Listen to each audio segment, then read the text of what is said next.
Good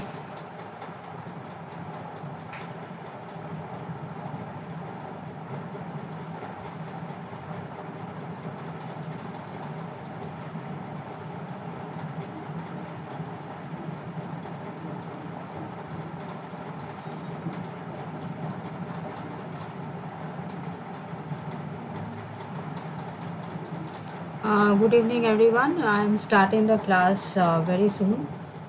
Before that, I need you all to please share your like. It's just 10 p.m., so I will just wait for uh, another 5 minutes so that you guys get opportunity to join, and then we can begin the session. Okay?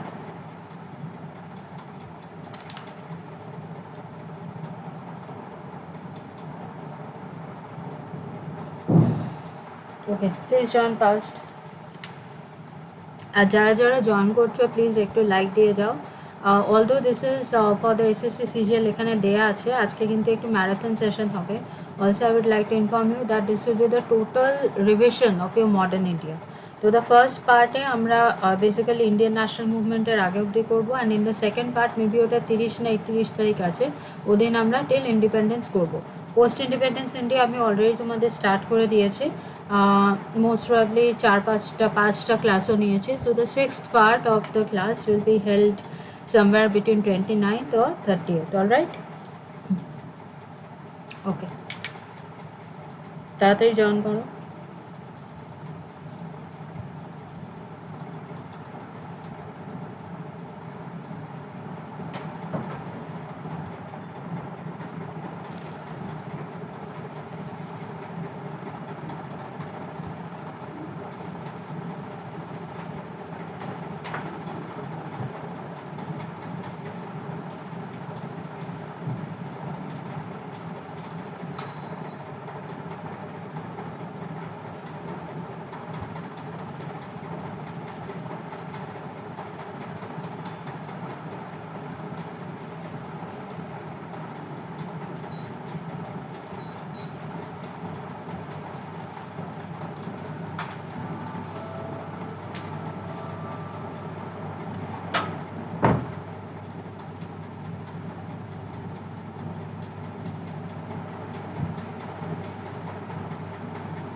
Okay, so good evening everyone, and today we are going to have a very important discussion on the complete modern age. Okay, I mean the whole INA. So it starts from the coming of the Europeans. যারা যারা আছে please respond করো। Sahir okay, good evening. Sanjiban good evening. Sourav Utsav, Sanjay Hasda, Tanmoy Sinha, এশা, শুভলীনা, শম্পা, ঈশিতা, মহাশ্বেতা, সন্দীপ, যারা যারা আছো please একটু respond করো আর ওখানে একটু লাইক দিয়ে দাও। আমি ইন দিস পার্টিকুলার সেশন।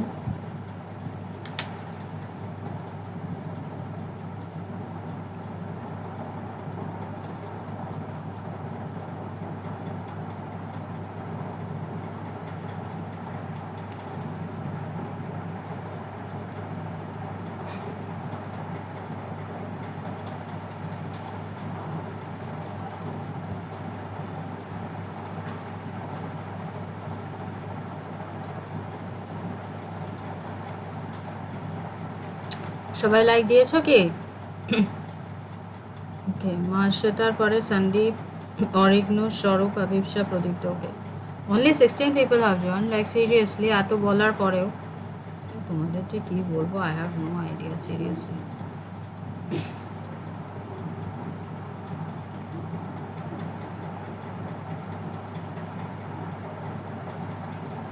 যাই হোক, আমি স্টার্ট করে দিচ্ছি because I can't wait, it is going to extend, এটা যথেষ্ট এক্সটেন্ড করবে। Good evening. So good evening everyone. I'm Soumya Sil, you're an academy educator, and I basically teach a few interesting subjects in this platform. In the main app I teach history, and in the YouTube session, so this is basically the previous YouTube channel which Unacademy was having, and এখন আমরা totally Unacademy বাংলাতে shift করে গেছি, but just to let you know that everything will be followed in Unacademy Bangla only, and all the educators are taking their classes in Unacademy Bangla. This is just এখানে যাতে যারা যারা আছে, এখানেও যেহেতু একটা বেস ছিল আগে, তাদেরকে জাস্ট বলার জন্য that you guys should shift to Unacademy Bangla. Unacademyতে আমাকে তোমরা এখানে ফলো করতে পারো। So this is where you can follow me, and to avail a discount of my course you can use the code Soumya10. Unacademy light বলেও আছে in the WBPSC, যেখানে হলো গিয়ে 159 rupees for 6 months you will get total 34 full length mock test, সেখানে তোমরা avail করতে পারো। And it is the same process, তোমরা WBPSCতে গিয়ে যে কোনো একটা সাবজেক্ট চুজ করবে, সেখান থেকে গেট সাবস্ক্রিপশন নেবে। Similarly for WBPSC and the WBP General Combined Exam কয়েকটা ফ্রি টেস্ট ছিল in the Unacademy app for the WBPSC and WBP General Combined, plus test ছিল for those who have already subscribed on October 16th একটা হয়ে গেছে, October 30th একটা আছে। there are notes for the WBPSC exam as well, সেখানেও কিন্তু তোমরা আমার কোডটা ইউজ করতে পারো, that is Soumya10, and you can avail those notes. ওকে, এগুলো আমি ইতিপূর্বে যেগুলো নিয়েছি, যেই সাবজেক্টস যেই টপিকসগুলো নিয়েছি আমি on the Unacademy platform in the plus course, তোমরা ওগুলো দেখতে পারো, but only after you take a subscription. Today this course is basically designed for the SSC CGL। আমি জানি না তোমরা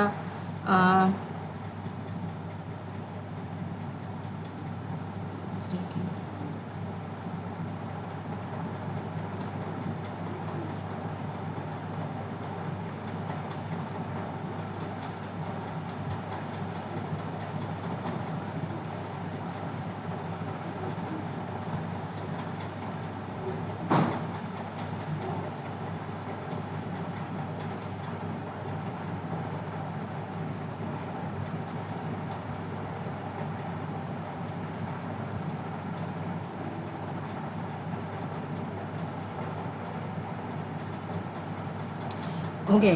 সো তো প্রথমে আমরা বেসিক্যালি ডিসকাস করব যে ব্রিটিশরা কীভাবে এলো, not only Great Britain but also the how did the Europeans, okay, European পাওয়ার্সরা কী করে কলোনি ফর্ম করলো, what are known as colonies, and how did this imperialism, the colonial imperialism took over India, and what did they do finally to arise or to arouse the nationalistic sentiments of the Indians. And this comes at a very important point when Mr. Rishi has been elected as the Prime Minister of Great Britain. I still remember there was a meme going around in the internet. There was a time when at the Shimla conference or something it was written, যতগুলো conference হয়েছে great ব্রিটেনে তত ওখানে লেখা ছিল that Indians and dogs are not allowed. And there is this Indian, he was not born in India but he has got at least his Indian roots the person who is now going to dominate the colonial history, along with his dog. So he is also fond of dogs, and Indians and dogs are not allowed, and both of them are now allowed in the 10 Downing Street. So this is something which history is repeating itself. Good evening everyone. Oritro, Shoumi, Anubha, Rupsha, Chantika, Chandrika. Okay, so কলোনাইজেশনটা কি? এই যে লাল লাল জিনিসগুলো দেখছো, এগুলো basically were the British colonies, only the British colonies. So this is what is the Great Britain we are talking about, and see they had extended their influence throughout. This is South Africa which we are talking about. This is the Gulf of Mozambique, the Cape of Good Hope, very very important. So প্রথম থেকে আমি তোমাদের বলে দিচ্ছি, আমি কিন্তু খুব একটু ফাস্ট পড়বো because we have to finish a lot today. And I hope that you cooperate. যদি কিছু বুঝতে না পারো আমি in between বলো না, I will give you time after maybe 30 minutes or something. 30 minutes আমি যেটা পড়াবো সেটার মধ্যে যদি তোমাদের কোনো অসুবিধা থাকে you can surely get back to me. Okay, so colonization টা কি? Colonization মানে যখন একটা পার্টিকুলার দেশ, একটা ডমিনেটিং দেশ অন্য পার্টিকুলার ডমিনেটিং দেশকে সেখান থেকে কিছু জিনিস পাওয়ার জন্য সেটাকে ডমিনেট করে, both in administration as well as trade and commerce as well as everything, that is known as colonization. Okay, over the indigenous people, over the indigenous culture, over the indigenous administration, over everything. Okay, so what is the difference between আগেকার দিনে তোমরা দেখতে যে ধরো যেমন Ottoman empire কিন্তু অনেকটা জায়গা জুড়ে নিজেদের স্থাপত্য করেছিল. they had even invaded Constantinople, they had even invaded Persia. তো অটোমান এম্পায়ারকে আমরা যখন দেখি তখন they had started from this গেল কোথায়, Arabia. they had started from Arabia and they had reached till here, they had reached till Constantinople and Europe and parts. তো what is the difference? তখন তো এগুলোকে কলোনি বলা হতো না. এগুলোকে কলোনি কেন বলা হতো? বিকজ এটা হলো যুদ্ধে জয় করে জিনিসটাকে নিজের মধ্যে ক্যাপচার করে নেওয়া. Remember, India was never captured into the mainland of England or even South Africa or even North America. They were never captured, but their indigenous people were dominated in such a way that everything, be it economy, be it culture, be it everything, would be sucked from that particular country, from that colony, and will be transferred to Great Britain for its own improvement. ঠিক আছে, অনেক সময় এটাও দেখা গেছে যে ওদের কিন্তু অ্যাডমিনিস্ট্রেশন কন্ট্রোল করেনি. Great Britain did not control their administration. আমাদের যদি টেকনিক্যালি দেখা যায়, আমরা বেসিক্যালি ব্রিটিশ কলোনি হয়েছি immediately after the battle of Plassey, colony হতে শুরু করেছি. বিকজ তখন থেকে when the economic drain started, ঠিক আছে, ইকোনমিক ড্রেন অফ ওয়েলথ যখন থেকে স্টার্ট হয়েছিল তখন কিন্তু India was basically transfer to a colony. কিন্তু কখনো কি দেখেছো যে ইন্ডিয়ার জিওগ্রাফিটা গ্রেট ব্রিটেনের সাথে মিশে গেছে? No, it never happen. Capture করা মানে তোমার নেবারিং কান্ট্রিজ গুলো যেগুলো আছে সেখানে তোমার অধিকার বিস্তার করা. আর কলোনি মানে যে কোনো পার্ট অফ দ্য ওয়ার্ল্ডে তুমি যখন সেখানকার ইন্ডিজিনিয়াস কালচার, সেখানকার ইন্ডিজিনিয়াস রিসোর্স, সেখানকার ইন্ডিজিনিয়াস ইকোনমিটাকে ডমিনেট করছো for your own benefit, specifically economic benefit, সেটাকে বলে colonisation. Okay, so these were all the colonial estates of Great Britain, be it in Australia, be it Southeast Asia, be it India, be it Africa, be it South Africa, Mozambique, be it is even this parts of South America as well as North America. The difference between actual acquisition and colonization is, acquisition মানে পুরো জিনিসটা আমার কন্ট্রোলে থাকবে. Colonisation কিন্তু অনেক সময় অ্যাডমিনিস্ট্রেশনটা আমার আন্ডারে নাও থাকতে পারে, বাট সেই পার্টিকুলার কলোনিটা থেকে আমি ম্যাক্সিমাম রিসোর্স আর ম্যাক্সিমাম ইকোনমিটাকে সাক করে নেব.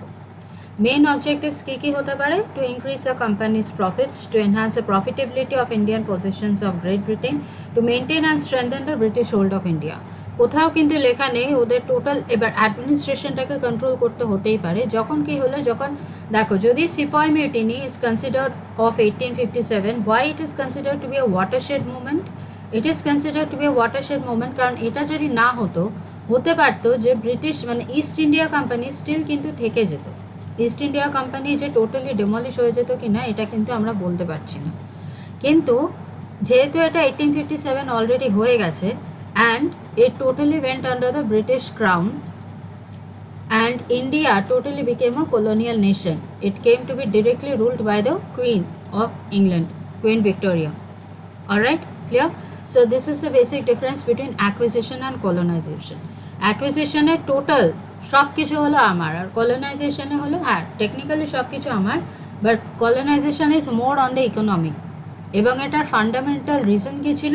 ফান্ডামেন্টাল রিজন ছিল ইংল্যান্ডের ইন্ডাস্ট্রিয়াল রেভলিউশন। ইন্ডাস্ট্রিয়াল রেভলিউশনের জন্য তোমরা ভেবে দেখো দুটো ইম্পর্টেন্ট জিনিস ইংল্যান্ডের খুব দরকার ছিল, একটা তো হলো র মেটেরিয়াল, আরেকটা হলো কি রিসোর্সেস। রিসোর্সেস মানে হিউম্যান রিসোর্সেস। রিসোর্সেস কোত্থেকে আসতো? From the African Nations. র মেটেরিয়াল আনার দুটো জিনিস ছিল, একটা তো হলো আদার এশিয়ান নেশনস যার মধ্যে ইন্ডিয়া ছিল, আরেকটা হলো American Nations. Resources also Australia থেকে আসতো, এবং অস্ট্রেলিয়াতে ইংল্যান্ডের ধরো যারা মানে Australia was like the Andaman of India for England, ঠিক আছে? সো তারপরে তো আমেরিকা ইট গেইনড ইন্ডিপেন্ডেন্স, তো পুরো জিনিসটা খুব পড়লো হলো ইন্ডিয়ার উপর। And it was only one of the only nations যেটা প্রচণ্ড, সেই আগে অস্ট্রেলিয়ায় কিছুই ছিল না, it was very easy for them to go and inhabit, it was just tribals.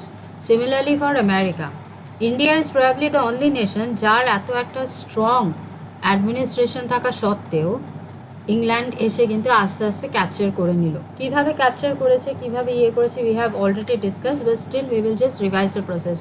যারা যারা এসছো আরেকবার বলছি প্লিজ একটু লাইক দিয়ে দাও, it will be beneficial for me, and please সবাই তাড়াতাড়ি জয়েন করো। এখন I can still C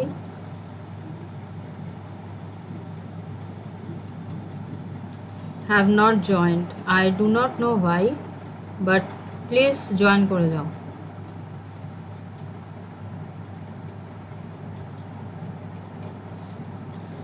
Okay, so I guess this is clear. So how did it all start? First এ হয়েছিল হলো কি Portuguese. Why did it all start? আমি আবার একটু জাস্ট রিভিশন দিয়ে নিচ্ছি।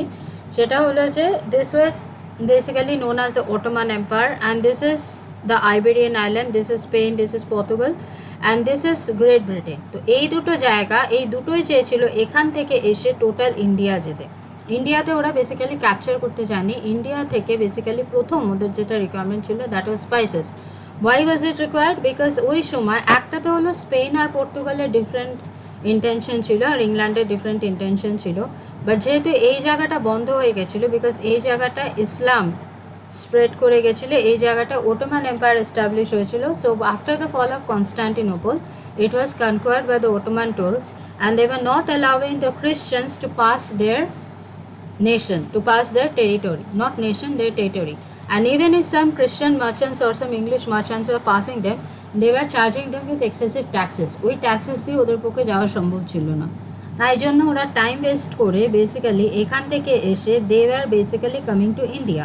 ইন্ডিয়ার সব থেকে যেটা least distance that was in Kerala, and that was in Calicut.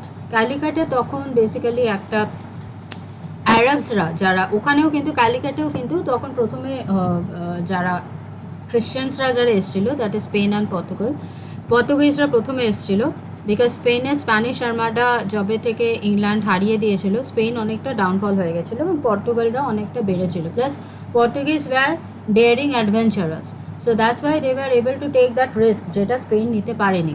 England কিন্তু অনেক পরে এসছে, ঠিক আছে? So they came, and Zamorin was basically the ruler of that particular place. Why it is so important? Because ওই সময় Calicut was also totally infested with Arab merchants.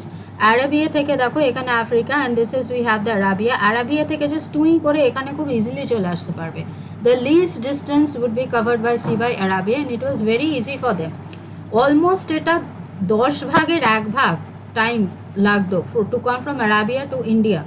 Even in now in Kerala, most of the people are Muslims, and most of them basically go to Dubai. Most of the Keralites go and settle in Dubai even now, because ওখান থেকে সব থেকে বেশি কম distance.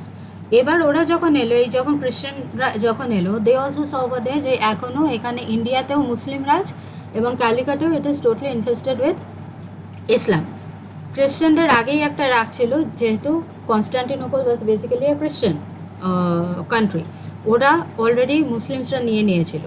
আবার ইন্ডিয়াতেও এসে দেখছে it's under the Muslim rule, so they were really infuriated and they wanted to convert, এই যে কনভার্সন হচ্ছিল ইন্ডিয়াতে forcibly, they wanted to convert this, মানে এই জিনিসটা ওরা বন্ধ করতে চেয়েছিল, এই যে সবাই ইসলামে কনভার্ট হচ্ছে, they basically wanted to convert it into Christianity, ঠিক আছে। So restricted European virtual monopoly of the Turks in the Mediterranean Sea and the Red Sea routes were totally blocked. তোমরা দেখো এখানে Mediterranean Sea and Red Sea routes, এই particular রুটটা কিন্তু totally block ছিল, turkey থেকে যাওয়া একেবারেই পসিবল ছিল না, because it was converted into a Muslim rule. Similarly এই সময় আবার ইন্ডাস্ট্রিয়ালাইজেশন হলো ইংল্যান্ডে এবং ডিফারেন্ট পার্টস অফ ইউরোপে, এবং ইন্ডাস্ট্রিয়ালাইজেশনের জন্য কি হলো, there was an excessive, there was a sudden spurt of population. পপুলেশনের জন্য they need more meat, for more meat supplies they need more spices, and spices মানে they first thought that the hubs of the spices would be in Southeast Asia, ঠিক আছে, would be in Southeast Asia, but Southeast Asia তে যখন ব্রিটিশার্সরা গেছিল it was already under the Dutch control, ডাচরা ওদেরকে ভাগিয়ে দিয়েছে, and that's why they came to India. Okay, Indian hub of spices, so therefore in 1494 Columbus of Spain started to search for India first, but instead উনি Bahamas আইল্যান্ডে গেলেন and he basically discovered America. America এর আগে he did not discover America, America was discovered by Amerigo Vespucci, but he basically landed in America instead of finding India. In 1498, immediately 4 years later, Vasco da Gama discovered a new sea route from Europe to India, and he reached Calicut by sailing around Africa through the Cape of Good Hope. Cape of Good Hope matlab, because তোমরা দেখো যখনই তোমরা Cape of Good Hope টা পার হচ্ছ তখনই there would be a reversal of trade winds, ঠিক আছে, there would be a reversal of trade winds, এবং তখন যেহেতু Mariners compass and all that অতটা ডেভেলপ ছিল না, তাই জন্য whenever they used to come to this southern hemisphere, এখান দিয়ে পাস করতে গেলে there was a different direction থেকে উইন্ড বইতে শুরু করতো, and most plus it is also an equatorial zone, equatorial zone এ এমনিতেই কোনো উইন্ড থাকে না, so most of the ships used to get drowned. যে শিপসগুলো কেপ অফ গুড হোপকে পাস করে যেত, তাই জন্য মানে এই পার্টিকুলার জায়গাটা ক্রস করে যেত, সেই তাই জন্য এখানটার নাম হয়েছিল কেপ অফ গুড হোপ, ঠিক আছে। So this was the reason, and this was the first arrival of the European in that route, ঠিক আছে। অ্যান্ড কারা কারা পরপর এসেছিল, প্রথমে পর্তুগিজ, ইংলিশ, ডাচ, ড্যানিশ, এটা পরপর আমি লিখেছি, ডাচরা এসেছিল, ড্যানিশরা এসেছিল, লাস্টে ফ্রেঞ্চরা এসেছিল। বলা যায় পর্তুগিজরা যদিও ফার্স্টে এসেছিল, টেকনিক্যালি ইন্ডিয়া থেকে সব থেকে শেষে গেছিল, বিকজ গোয়া সব থেকে শেষে স্বাধীনতা পেয়েছে, and it became a part of the territory of the Union of India. Okay, পর্তুগিজরা শেষ অবধি কিন্তু গোয়াকে ছাড়ছিল না, ইনফ্যাক্ট পর্তুগাল কিন্তু ইউএনও অবধি গেছিল যে আমরা গোয়াকে ছাড়বো না, বাট দেয়ার ওয়াজ আ ভিটো, সেই ভিটোতে সোভিয়েত ইউনিয়ন তখন ইন্ডিয়ার ফ্রেন্ড ছিল বলে সোভিয়েত ইউনিয়ন একটা अगेंस्टे ভোট করে দেয়, and Portugal had to give Goa to India. Okay, so Portuguese প্রথম যে এসেছিল তার নাম ছিল Dom Henry, and he took the help of mariner's compass as well as local help. There was basically a sailor, নাবিকটার নাম ছিল Abul Majid. He basically knew কোন দিকে কোন ডিরেকশনে ঘুরবে, and he basically helped him to land in Gujarat, Calicut, and immediately when he landed in Calicut he was welcomed by Zamorin. ইনি basically Vasco da Gama, এরপরে বেসিক্যালি ভাস্কো ডা গামা এসেছিলেন, Vasco da Gama কিন্তু দুবার এসেছিলেন, as you can see এখান এটা হলো গিয়ে Portugal, and this particular part is Portugal, Lisbon, and he had to take this particular route, such a big route to come to India. And when he came to India, he found that most of the Indians are basically converted already into Islam, and he wanted to get them convert back into Christianity. So his motive was two, but he was welcomed so much by this Zamorin, এবং জামোরিন ওকে 60 Times বেশি profit করতে সাহায্য করেছিল with spices and everything.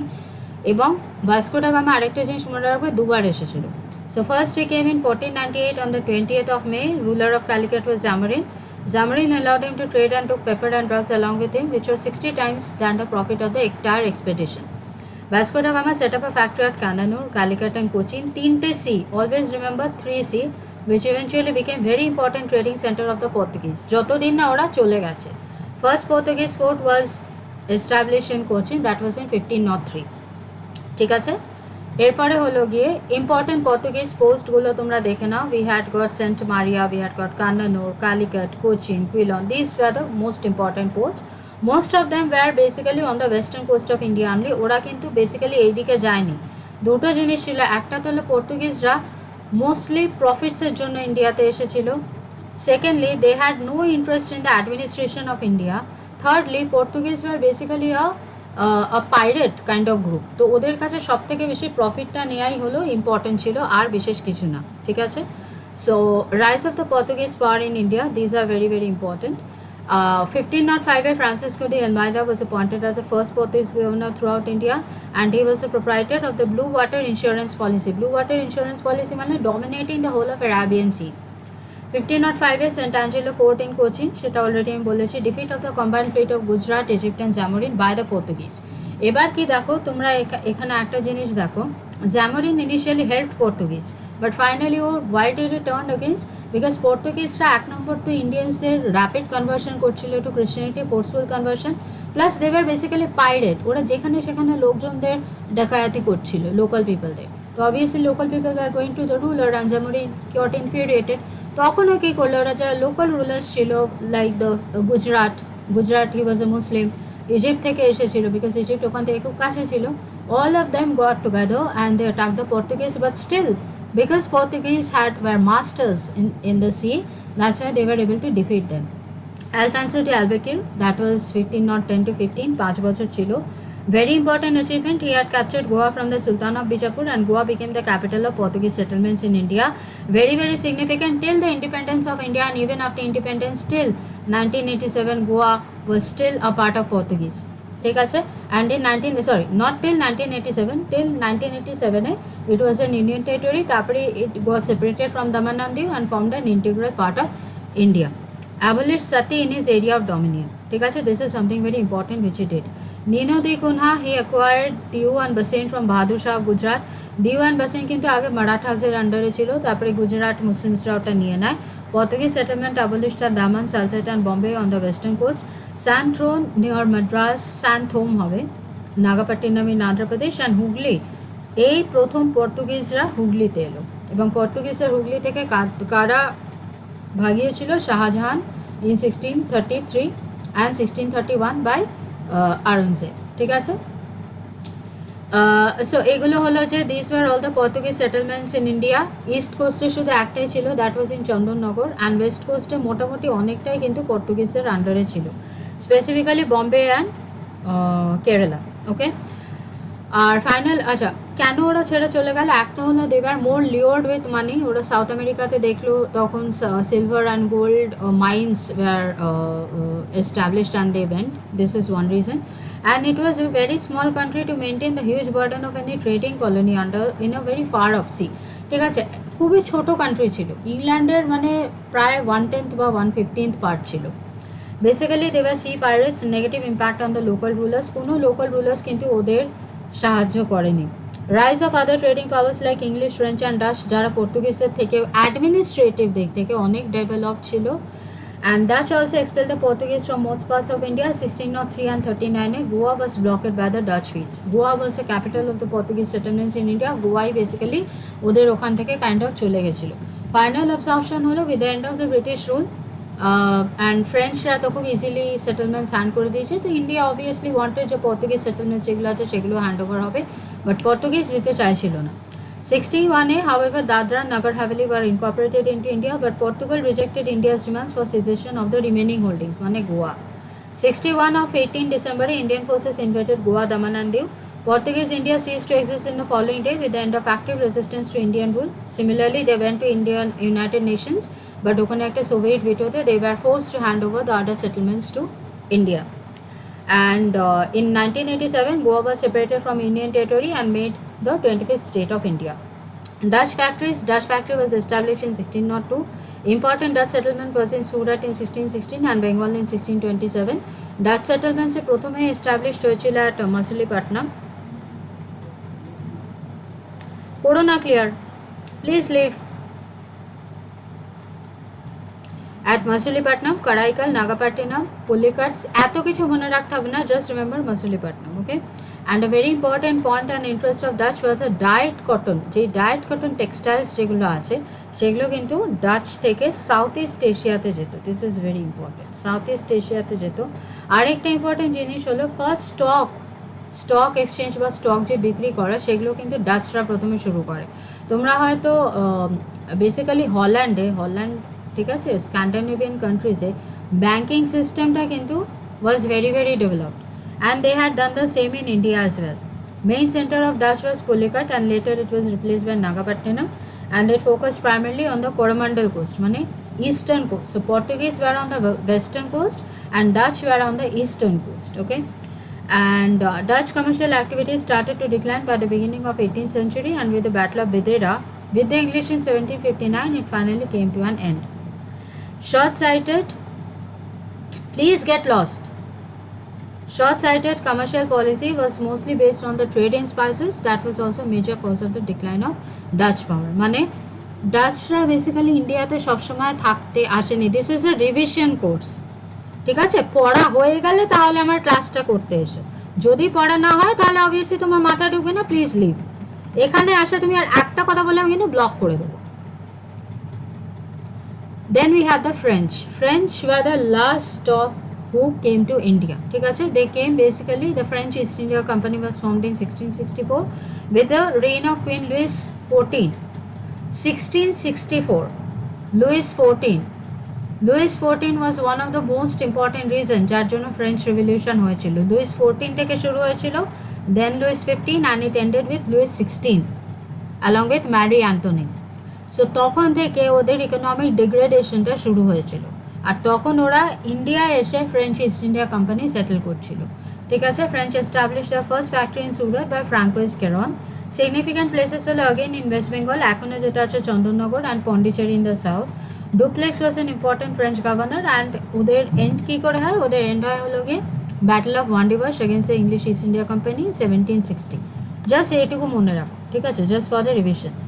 British East India Company, they were initially known as a merchant adventurers 1599, এবং Queen Elizabeth, it was basically a joint stock company, এবং queen এলিজাবেথের থেকে একটা চার্টার মানে একটা এক্সক্লুসিভ প্রিভিলেজ, যেমন নরেন্দ্র মোদী যদি টাটাদের এক্সক্লুসিভ প্রিভিলেজে একটা চার্টারে লিখে দেয় that I Narendra Modi the prime minister of India is giving you the exclusive privilege to trade in ধরো South East Asia, in Singapore, তার মানে শুধু টাটাদেরই ওই হকটা থাকবে to trade in Singapore and no other else, অন্য কারোদের থাকবে না, ঠিক আছে?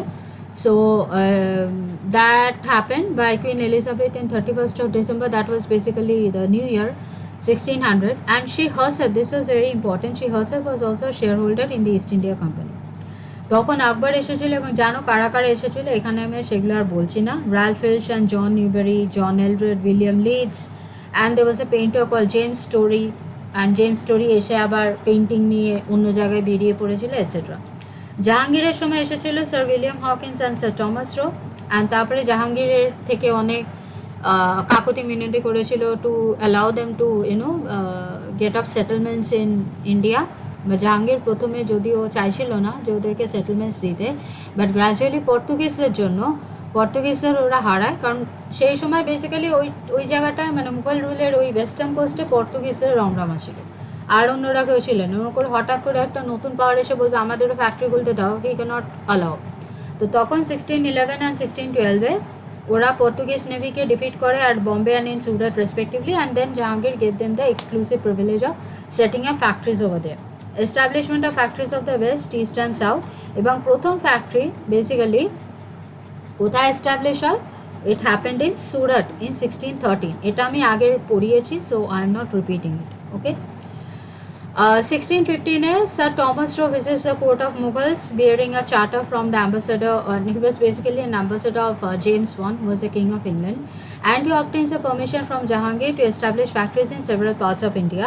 South Pratham factory established in 1616 at Mausulipatnam.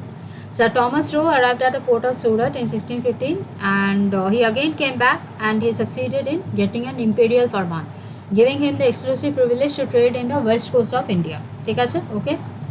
Then at first তো আমরা এবার গ্র্যাজুয়ালি ব্রিটিশ পলিসিসের মধ্যে ঢুকেছি। ইতিমধ্যে তোমরা দেখেছো যে ব্যাটল অফ বেদেরাতে ফ্রেঞ্চ পাওয়ারটা রেস্ট্রিক্ট করেছে এবং পর্তুগিজদেরও হারিয়েছে, এবং অন্য যারা ছিল ব্যাটল অফ ভ্যান্ডিভাস থেকে they basically eliminated all the other foreign rules মোরালেস।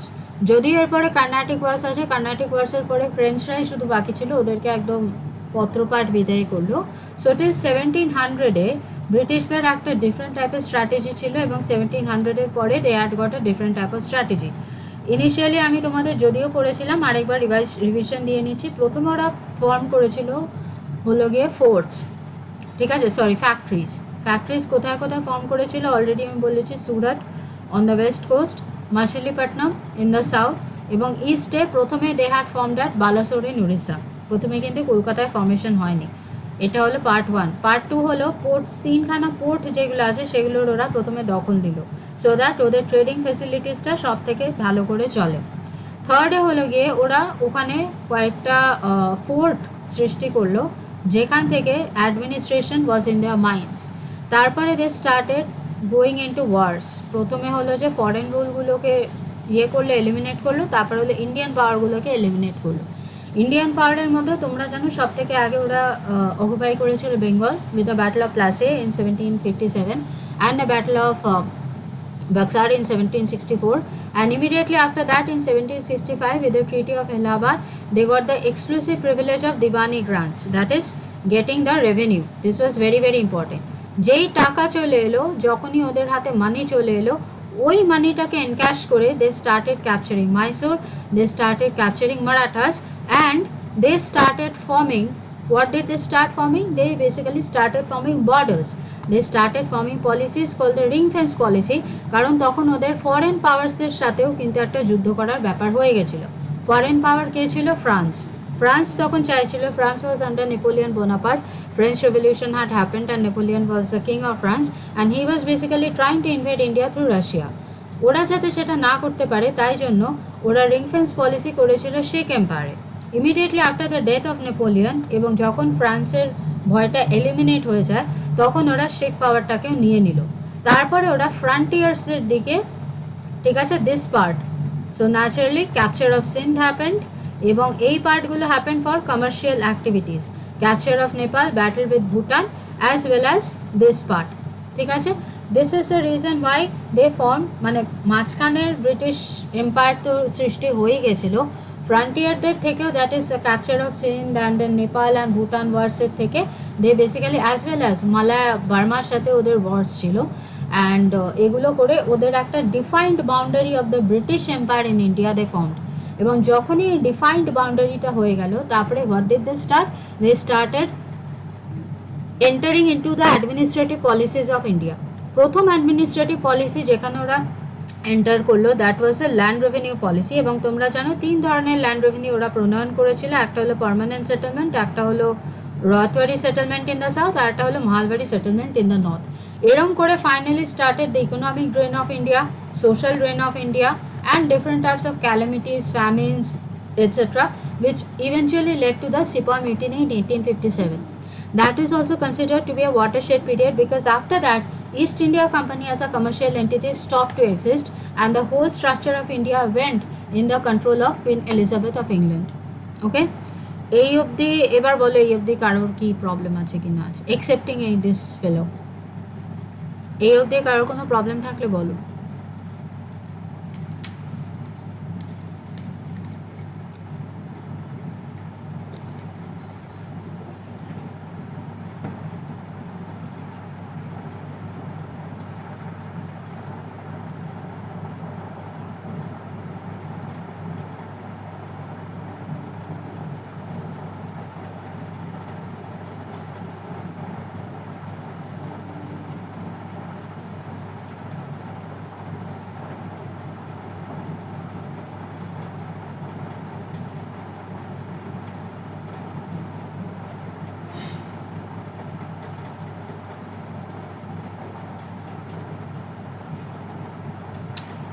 Clear? So now we are moving to the next part. Okay, thanks Saurav.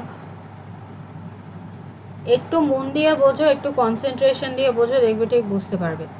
So কি করে ব্রিটিশার্সরা অ্যাকচুয়ালি সৃষ্টি করলো, তোমাদের এই যে এই পার্টটা আমি যেটা এখন বলছি দ্যাট ইজ 1632 এর পার্টটা, এটার মানে হলো establishment taking control of the ports. Ports কি কি ছিল? প্রথমে ওয়েস্টে ছিল হলো গিয়ে বম্বে, ইস্ট সাউথে ছিল হলো গিয়ে তোমাদের মাসুলিপট্টনম, মাদ্রাস, অ্যান্ড ইস্টে ছিল হলো গিয়ে ক্যালকাটা। ভেবে দেখো এগুলো কিন্তু আগে ছিল না। ক্যালকাটা পোর্টের এক্সিস্টেন্স হয়েছে যখন ব্রিটিশার্সরা এসছে। এখানে আগে যেই পোর্টটা ছিল সেটা হলো হুগলি পোর্ট। সিমিলারলি মাদ্রাসের আগে যেই পোর্টটা ছিল সেটা হলো something I don't remember, but বম্বের আগে যেই পোর্টটা ছিল সেটা হলো কি Surat was important, right? So this is how the British are totally transformed, and it started forming a new India. Okay, clear? So golden farman was also very important to get hold of the west, মানে এই যে ওরা already সুরাটে ওরা পেয়ে গেছিল, Bombay port নিয়ে নিয়েছিল। এবার হলো যে a farman was also issued by the British by the Sultan of Golconda, Abdullah Qutub Shah, for trading throughout Golconda, মানে basically they had captured the whole of the Bahmani Empire for a fixed customs duty on the payment of 500 pagodas per year, and the farman was renewed in 1634. This imperial farman led the British to open factories at Masulipatam.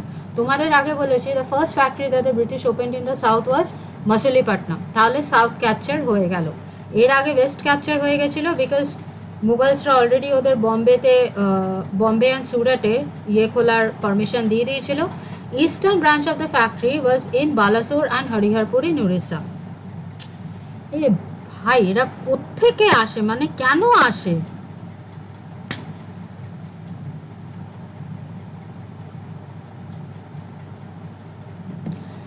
R finally Madras কি করে হলো? মাদ্রাস হলো যে by the king of Madras, the raja of Chandragiri granted them a lease to build the fortification of Madras, and it was the fort of St. George which was established in 1640, and Thomas Pitt was the first president of Madras from 1698 to 1709, and 1746 Madras was captured by the Iglar Bola Darkani. So this is the reason how Madras became a integral part of the British Empire in India.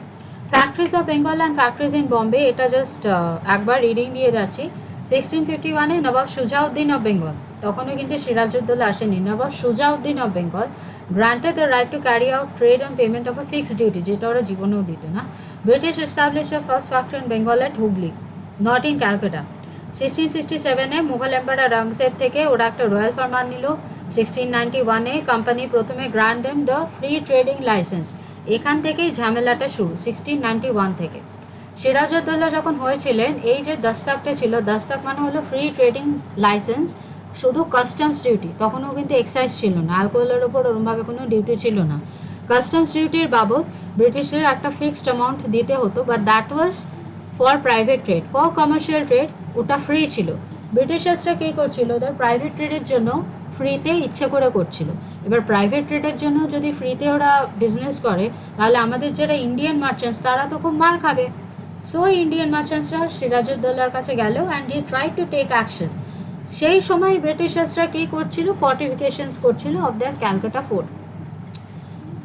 ফ্রেঞ্চরাও করছিল, but ফ্রেঞ্চদের বললে ওরা কথা শুনেছিল, fortification বন্ধ করে দিয়েছে। যেহেতু ব্রিটিশার্সরা বন্ধ করেনি, that's why the problem started. Permission to buy zamindari of the three villages Sutanati, Govindapur and Kolikata by Job Chandak. Fort William was established in 1700, and that was Charles Eyre became the first president.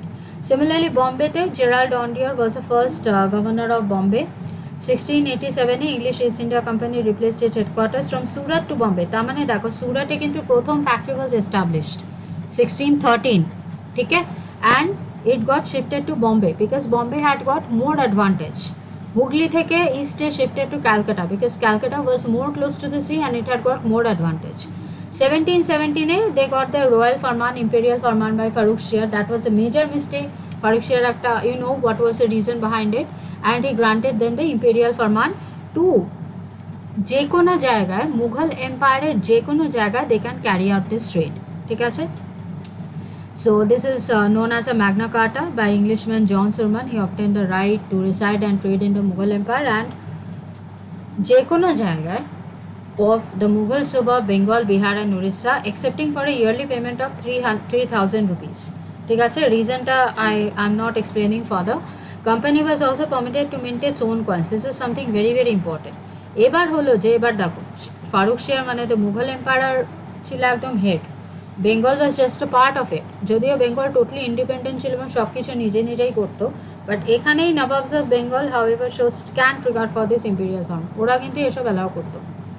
Under the farman, the company was authorized to issue dastak or passes for the transportation of goods only for the commercial purpose, যেটা ওরা private ট্রেডিংও শুরু করে দিয়েছে, ঠিক আছে। Then we are moving to the Carnatic wars. তার মানে দেখছো ব্রিটিশার্সরা টোটালি কিন্তু পোর্টস দখল করে নিয়েছে, ফ্যাক্টরিজ এস্টাবলিশ করে নিয়েছে, এবার গেল হলো ফর্টিফিকেশনসেও করে নিয়েছে, ফর্টিফাইডও অলরেডি করে নিয়েছে। ওই হুগলি থেকে কলকাতা, সুরত থেকে বম্বে, এগুলো কিন্তু ফোর্ট এস্টাবলিশ করে নিয়েছে। Now phase 4, that is eliminating the foreign rule in India, other foreign powers in India. ব্রিটিশদের কাছে একটা অ্যাডভান্টেজ এই ছিল, এবার কর্ণাটিক পাওয়ার কার সাথে হয়েছে, ফ্রেঞ্চ ভার্সেস ব্রিটিশ।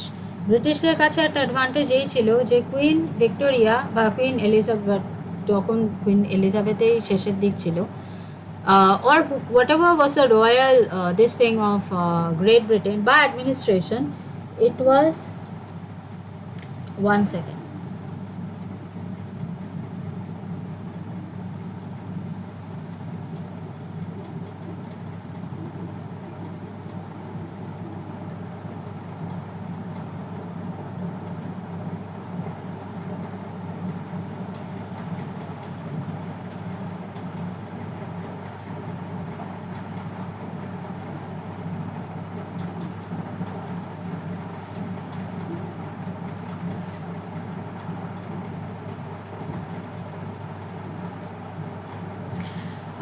তো they basically wanted to get rid of the foreign powers in India, ঠিক আছে। One second, I guess you guys can hear me,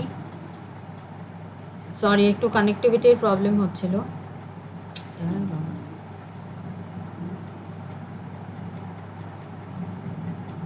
ঠিক আছে, তোমরা দেখতে পাচ্ছ আই গেস, হ্যাঁ।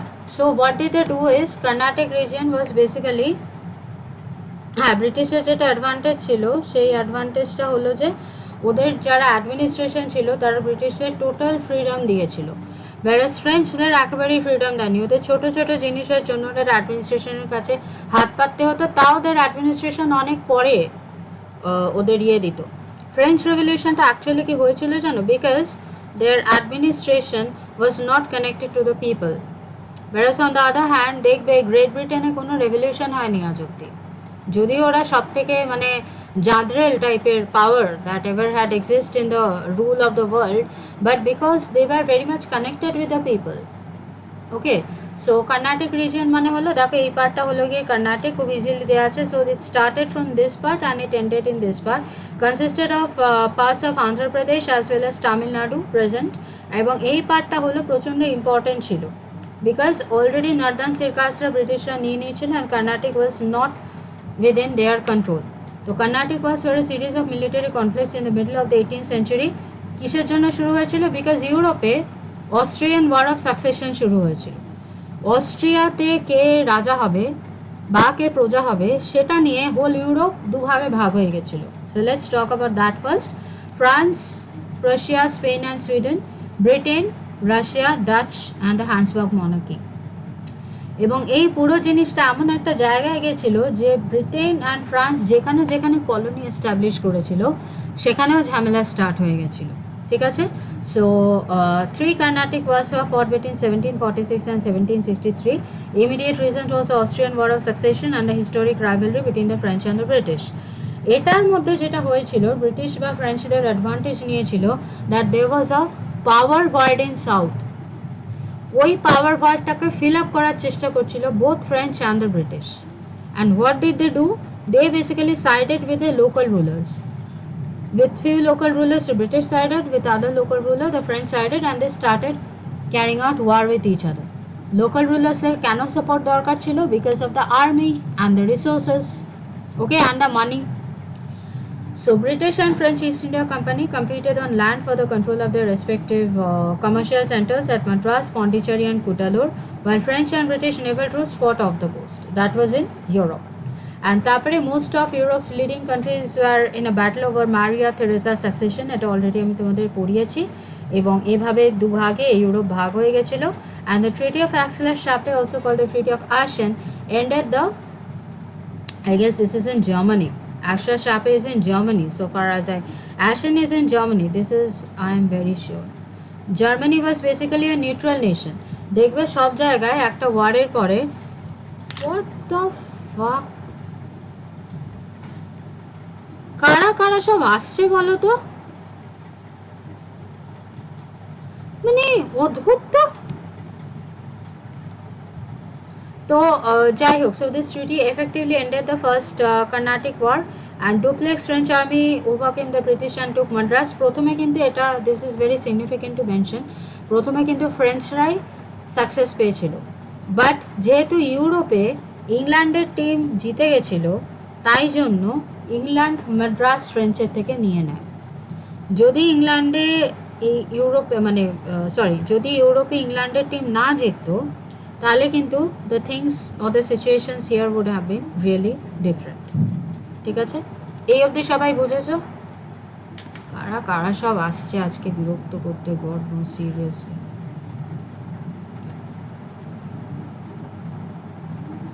এই অবধি সবাই বুঝেছো কিনা প্লিজ একটু রেসপন্ড করো, আর যারা যারা আছো, নতুন আছো পুরনো আছো, প্লিজ একটু লাইক দিয়ে দাও।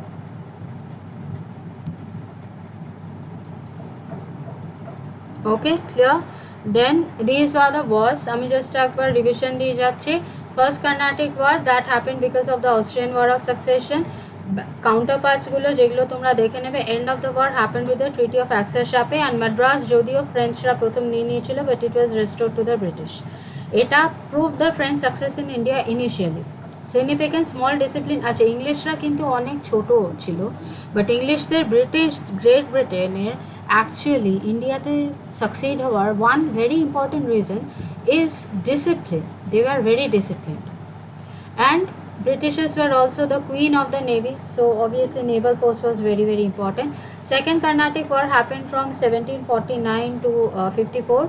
Strategy of duplex, death of Nizamul Mulk in the south and immediate void হয়েছিল, সেখান থেকে গ্রেট ব্রিটেন ফ্রেঞ্চকে হারায় and the peace treaty was signed by the treaty of Pondicherry এবং ফ্রেঞ্চরা খুব বড় একটা সেটব্যাক পায়, দ্যাট ইজ ডুপ্লেক্স কে ফ্রেঞ্চে পাঠানো হয়, মানে হি was basically called back.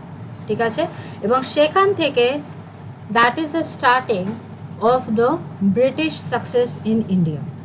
Third Carnatic War happened in 1758 to 63, 7 years war in Europe when Austria wanted to recover Sicilia. Austria was basically the bone of contention. এটাই হলো আসল নাটের গুরু। Battle of মন্টিভাস, finally যখন ব্রিটিশরা totally French সেটেলমেন্টসের একদম ধুলিস্যাৎ করতে পেরেছিল। French were defeated, decisive victory for the British under General Arcout. Treaty of Paris 1763, সেটা দিয়ে the Third Carnatic War also ended, as well as the Austrian succession also ended, and the total end of French as a political power. Not only French, পর্তুগিজরা eliminate হয়ে গেছিল, ডাচরা eliminate হয়ে গেছিল, যারা বাকি ছিল তারা হলো ফ্রেঞ্চ, তারাও এলিমিনেট হয়ে গেল। আফটার 1763 তার মাঝে কিন্তু অলরেডি ব্যাটল অফ প্লাসে হয়ে গেছিল 1757. So remember this 10 years from 1755 to 63 were very very important for the British. অনেকে ইস্টের দিকে লড়ছিল, অনেকে সাউথের দিকে লড়ছিল।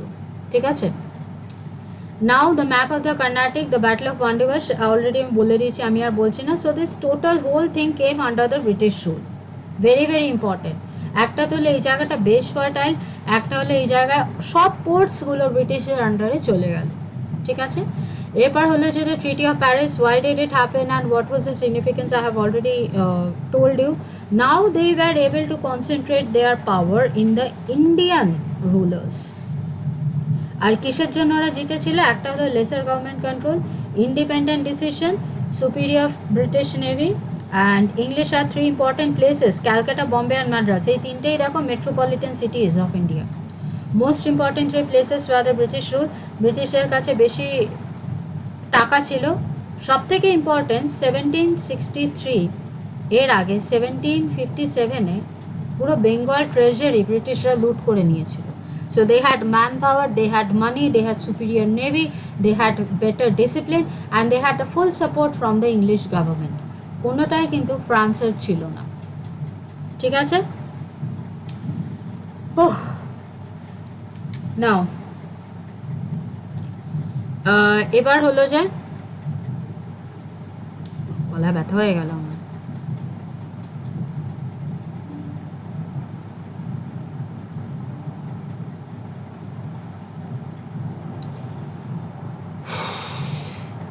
Can you please read it in 2 minutes? গলা ব্যথা করছে এতক্ষণ ধরে, মানে প্রায় 3-4 ঘন্টা ধরে বকে। Just read it in 2 minutes, কারণ এটা অলরেডি তোমরা পড়েছো। Why did this battle of Plassey happened and all, Mughal period, economic importance, trade, মানে কেন বেঙ্গলের দিকে চোখটা গেছিল, এটা একবার পড়ে নাও। আমি তারপরে তোমরা একটু জাস্ট 2 মিনিটস ব্রেক দাও, আই এম অ্যাগেন এক্সপ্লেন।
এতক্ষণ ধরে বকানো is very very difficult actually, so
okay,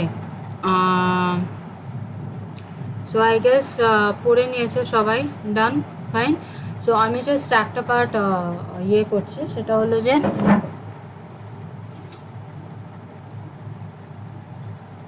I will have.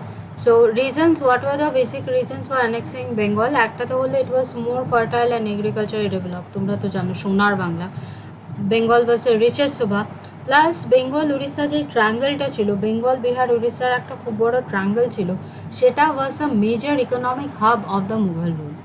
Why? Because কটনের muslin cloth, silk cloth, ship building, gun powder, software, metal work সব কিছু কিন্তু বেঙ্গল থেকে ইম্পোর্ট এক্সপোর্ট হতো। And for your information, even in the ancient period Tamralipti was the major and the flourishing port. সেখান থেকে হলো হুগলি, সেখান থেকে কলকাতা। এখন এটার কোনো এক্সিস্টেন্স নেই। আই ডু আন্ডারস্ট্যান্ড ওয়েস্ট কোস্টটা বেশি ডেভেলপ করেছে, but there was a time যখন কিন্তু ওয়েস্ট কোস্টের অত বিশেষ ইয়ে ছিল না, ঠিক আছে। এবং ওই সময় দেখো this is basically a Portuguese map যেটা আমি ইউজ করেছি। অল দ্য মানে the delta system of Bengal was kind of included in this map. ঠিক আছে, এই দাঁড়াও তো, ঠিক আছে, ওকে।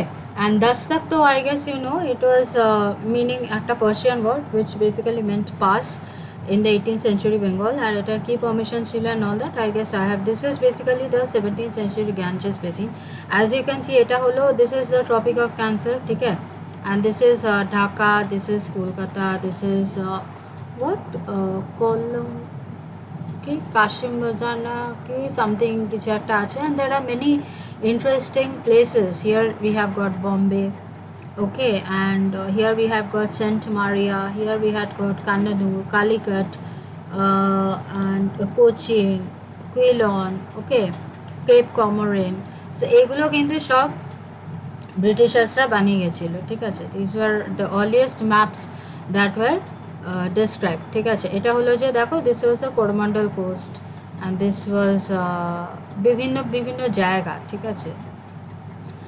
Then we had the Battle of Plassey. Battle of Plassey I don't think explain করার কিছু আছে. It finally established the control over the most important part of Bengal, sorry, of India, of the Mughal rule or the Mughal Subha, ঠিক আছে। তারপরে হলো যে তার আগে we should actually describe how did it happen, a little bit of it.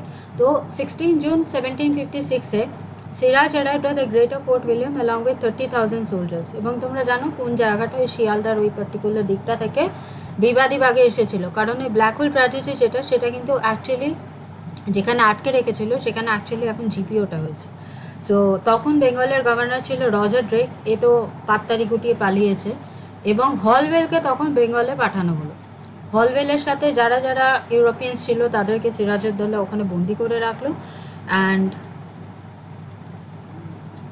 কি কাশিম বাজার two Bengal, ও ওখানে যেটা লেখা আছে হবে হয়তো, জানি না। হ্যাঁ রাইট রাইট, ওটা কাশিম বাজার ছিল, রাইট, কাশিম বাজার না, এটা আছে ক্যাফেম বাজার, কি জানি কি ছিল একটা, সামথিং কিছু একটা ছিল। So Holwell stayed in the fort along with the European and Armenian soldiers, এবং he was captured along with other European women and children, এবং ওখানে যেহেতু সাফোকেশনের জন্য অনেকে মারা গেছিল, 20th June from morning majority of them were killed. They were not basically killed, they died out of suffocation. এবং Holwell সেটাতে মশলা ফসলা চড়িয়ে একটা বিশাল বড় ইতিবৃত্ত লিখেছিল, অ্যান্ড ওদেরকে এসকেপ করার জন্য then this particular person Robert Clive was sent to Calcutta from Madras. He was basically in Madras, and Calcutta capture করে সিরাজউদ্দৌলা চলে আসে, and he gave this under the control of Manik Chand, who was basically the ruler of Calcutta. Madras was arrived under Robert Clive and a battle took place, যেখানে Calcutta was again recaptured back, এবং তারপরে একটা peace treaty was signed between Sirajuddaulah and Robert Clive. Robert ক্লাইভের সাথে basically Sirajuddaulah অতটা তখন ঝামেলায় যেতে চায়নি, কারণ দেখো এটা হলো যে 1756, আর third battle of Panipat happened in 1761।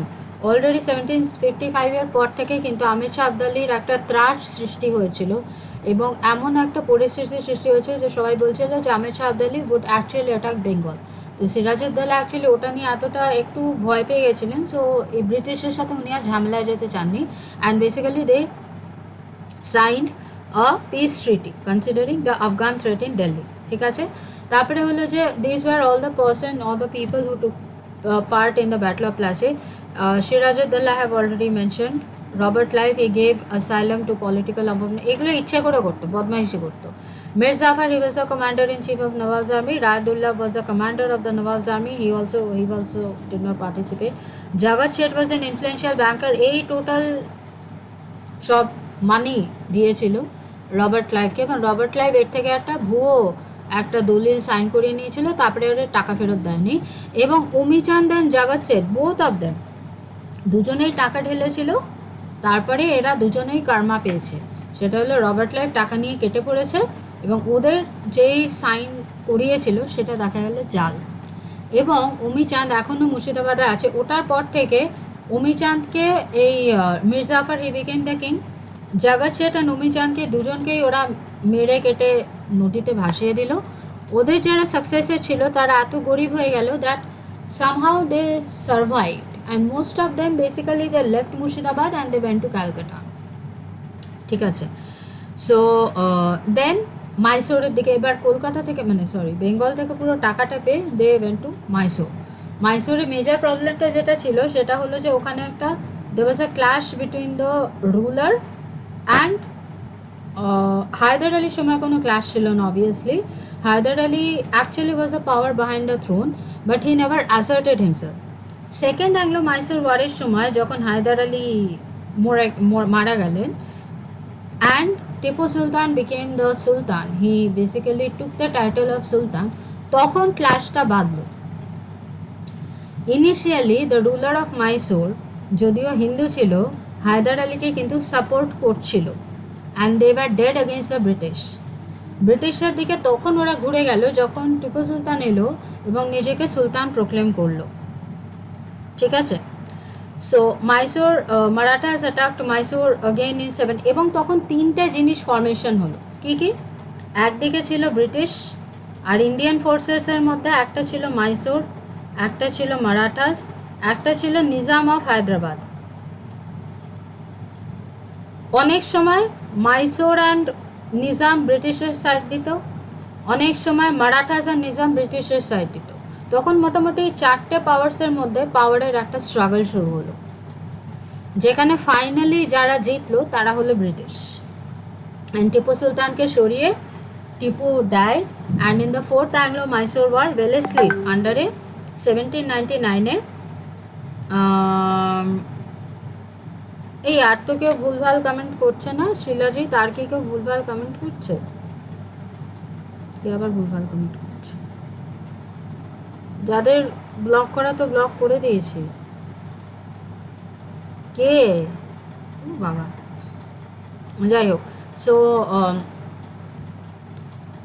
ঠিক আছে। তো ফোর্থ অ্যাংলো মাইসোর ওয়ারের পর Tipu died and his son was basically sent to Calcutta and আমি কিন্তু কিছু দেখতে পাচ্ছি না।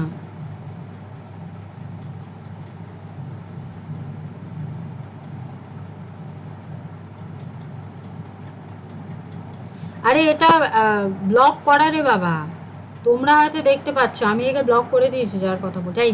ইয়েতে মন দাও তো, ডোন্ট ডিস্টার্ব মি।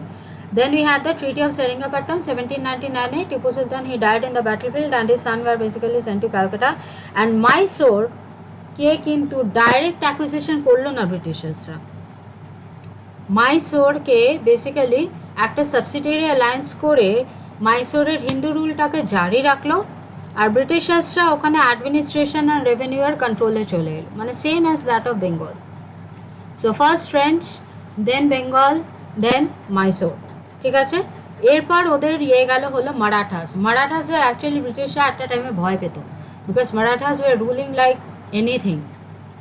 ঠিক আছে, so changing maps of the Carnatic দেখো কারা কারা ছিল, who are the key players and this was initially the map of Mysore. It was totally under this Hyder Ali's rule and finally it got changed into this, that is only this part was independent and the remaining part Nizam কেও কিছু territory দিয়ে দিয়েছিল কারণ Nizam helped the British, কেমন গদ্দার।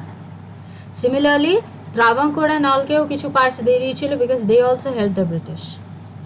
ম্যাড্রাসের কাছে কিছু part গেল, all this so basically একটা ভাগাভাগি হয়ে গেছিল এবং খুব কম পার্ট, অনলি যেই পার্টটা আমি এরকম লাল দিয়ে করছি that was only under the Mysore rule by the signing up of the subsidiary alliance.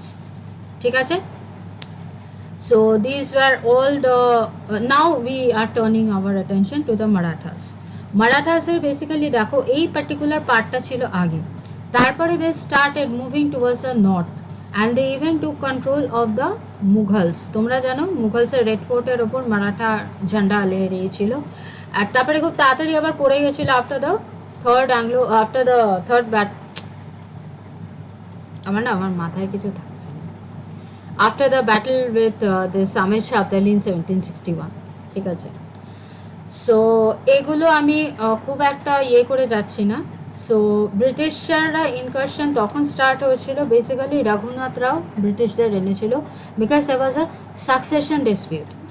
Madhav Rao যে ছিল সে ছিল হলো গিয়ে he was the Peshwa of the Maratha kingdom and Raghunath Rao actually অনেক সিনিয়র ছিল, he wanted to get into the throne and but Madhav Rao became the Peshwa. So there was a conflict and this Raghunath Rao, this Gaddar, went to the British to ask for help. 1767 East India Company officer called Mastin arrived in Pune and established military presence. Madhav Rao never agreed to his demands. তখন থেকে the first Anglo-Mysore war already start হয়ে গেছে. তারপরে again succession dispute হতে হতে হতে হতে এগুলো আর আমি যাচ্ছি না. Finally যখন নানা Phadnis he came into the he was a very able Peshwa. Sorry, he was a very able administrator বলতে পারো. পেশওয়া তো ছিল হলো গিয়ে this Narayan Rao. He was the third Peshwa, 10th Peshwa of the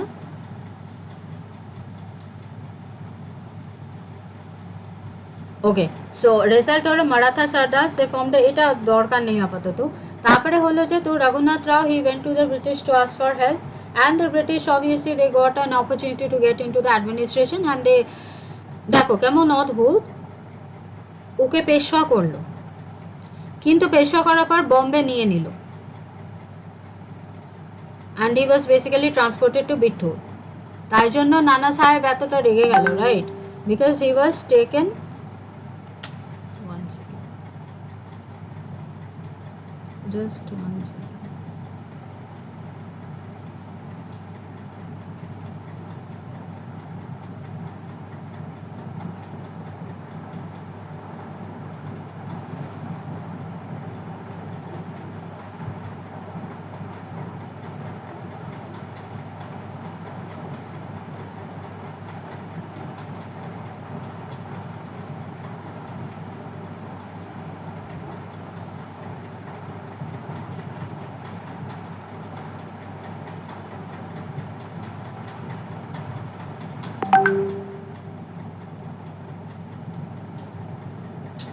এরা না ঠিক সময় যে বলে না, ইনফর্ম করে নাই এবার আমার হ্যাঁ অল দিস বড় ভাইয়ের কাউন্সিল হলো হেড হলো কি হি ওয়াজ দ্য হেড, ঠিক আছে? এবার হলো যে দিস ওয়ার অল দ্য এগুলো জাস্ট ফর রেফারেন্স তোমরা ইয়ে করে নাও. The first Anglo-Mysore war that happened in কোথায় গেল হ্যাঁ first Anglo-Mysore war happened in 1775 to 82 and infant Peshwa Swai Madhav Rao led by Nana Fadnis versus Raghunath Rao. Raghunath Rao গেছিল ব্রিটিশের কাছে and he basically sided with the British. Okay.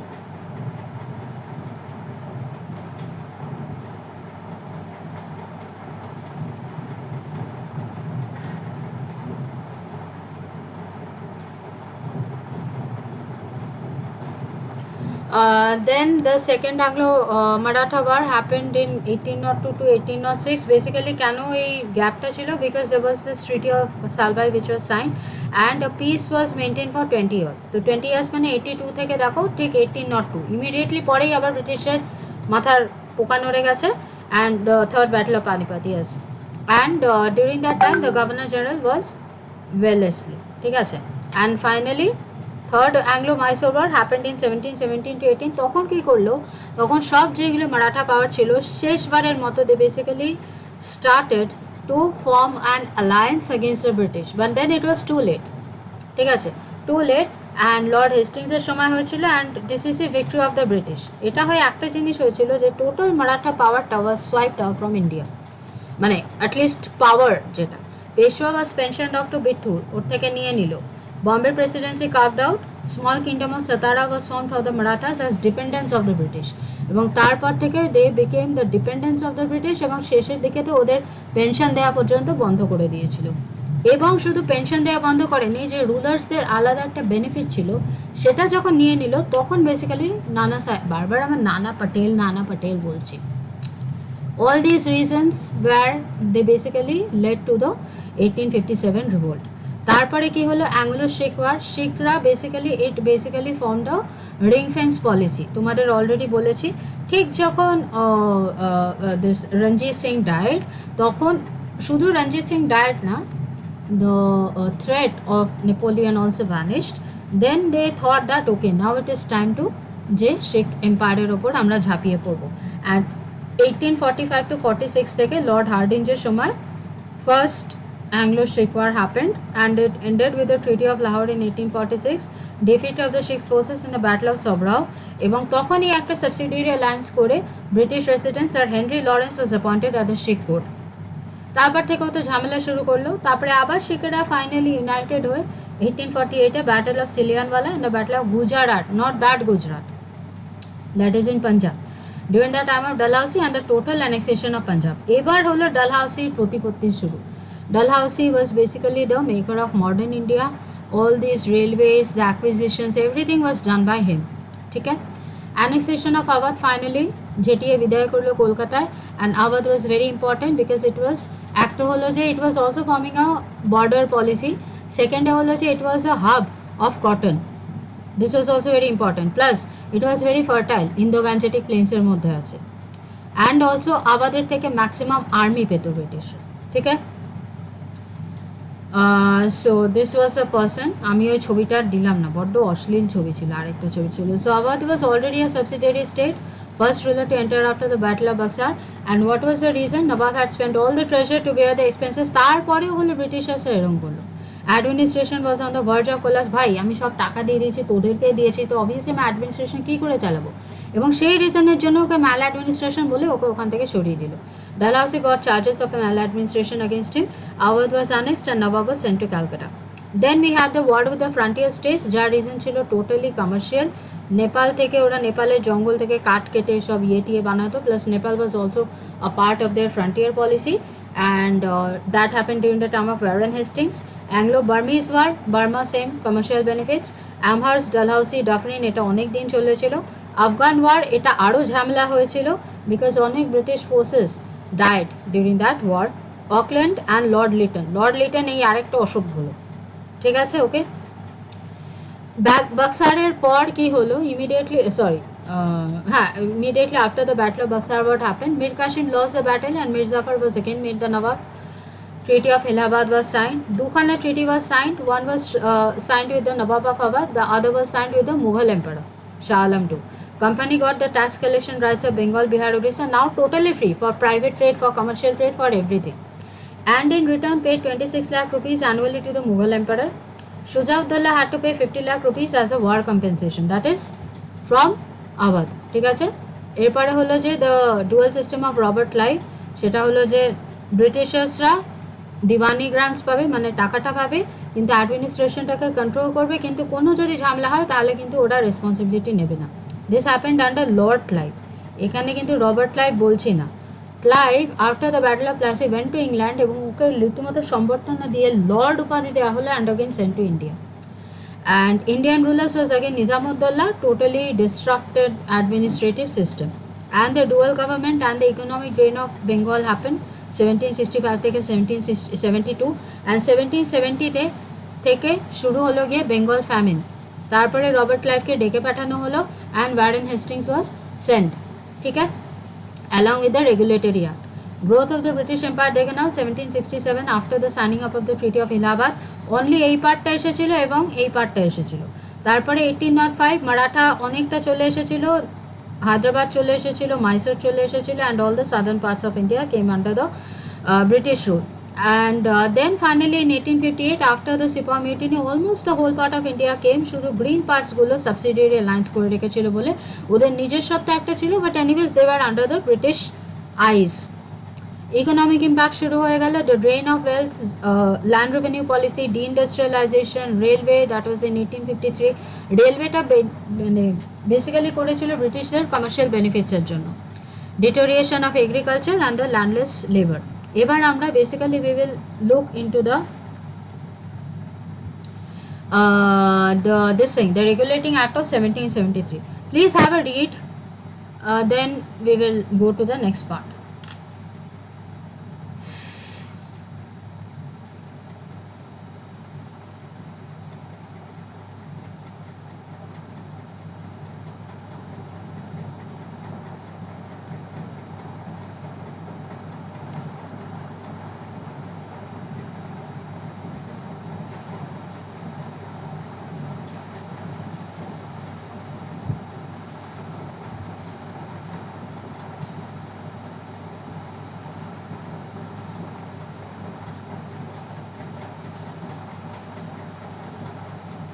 তোমরা সবাই like করেছো তো?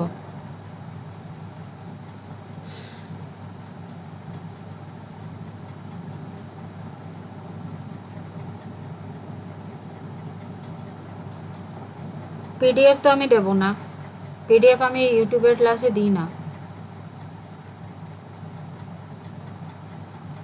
যারা লাইক করনি please করে দাও।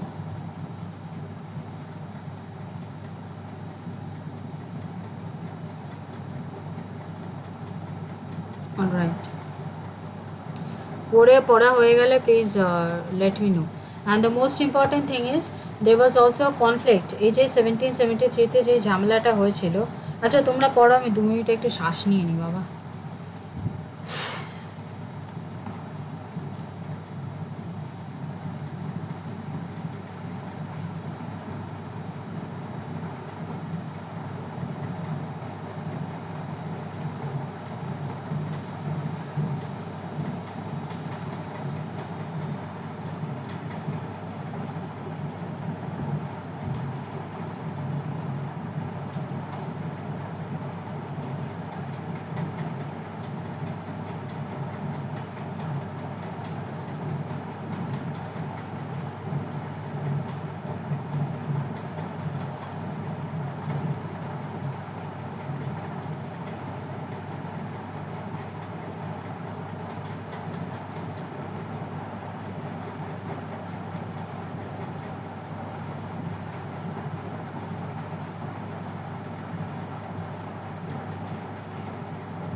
ডান। তো 1773 এর most important thing was Bengal was made the all in all. দেখো ওখানে 3টে জিনিস ছিল। একটাতে ছিল উই হ্যাড গট বেঙ্গল, যেখানে একটা গভর্নর জেনারেলকে রাখা হয়েছিল by the name of Warren Hastings. তার আন্ডারে ছিল হলো গিয়ে তোমার কি বলে বম্বে আর মাদ্রাস। এবার এদের মধ্যে ঝামেলাটা হয় যখন ওখানে দুটো জিনিস ছিল, একটা হলো অ্যাডমিনিস্ট্রেশন, একটা হলো জুডিশিয়ারি। কোন জিনিসটা বেঙ্গল সামলাবে আর কোন জিনিসটা বম্বে বা মাদ্রাস সামলাবে এটার কোনো ক্লিয়ার ডিস্টিংশন ছিল না। আরেকটা ইম্পর্টেন্ট জিনিস, বেঙ্গলের অ্যাডমিনিস্ট্রেটিভ হেডকে বলা হতো গভর্নর জেনারেল, বম্বে আর মাদ্রাসের বলা হতো জাস্ট গভর্নর অ্যান্ড গভর্নর।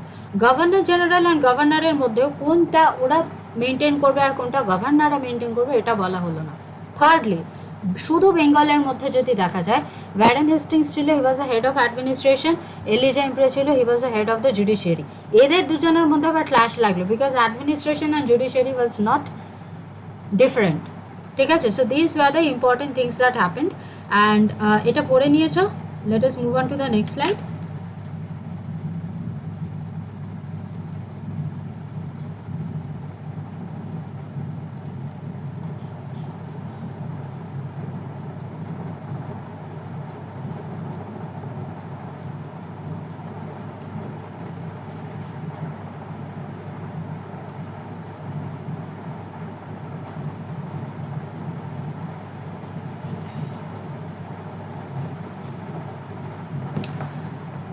ওকে, নিচের রাইট সাইড কর্নারে আপনার পেছনে যেটা আছে সেটা হলো যে conflict between the court and governor general in council. ওই Elijah Impey and Warren Hastings who are consider to be BFFs, ওদের মধ্যে যে ঝামেলাটা ছিল ওটার ব্যাপারেই বলা হয়েছে। ঠিক আছে, দেন উই হ্যাড এটাকে এবার শুধরানোর জন্য 1773 এর অ্যাক্টটাকে শুধরানোর জন্য then there was an act of settlement that was made in 1781. What was that? That was based on the defects of the regulating act of 1773. ঠিক আছে, ব্রিটিশার্সদের একটা ইয়ে হয়েছিল, that is the members of the court of the directors place their grievances, British government constituted the টোশে committee. এই টোশে কমিটির রেকমেন্ডেশনসের অনুযায়ী এই অ্যামেন্ডিং অ্যাক্টটা হয়েছিল। এটা একবার দেখে নাও, you will get to know what happened.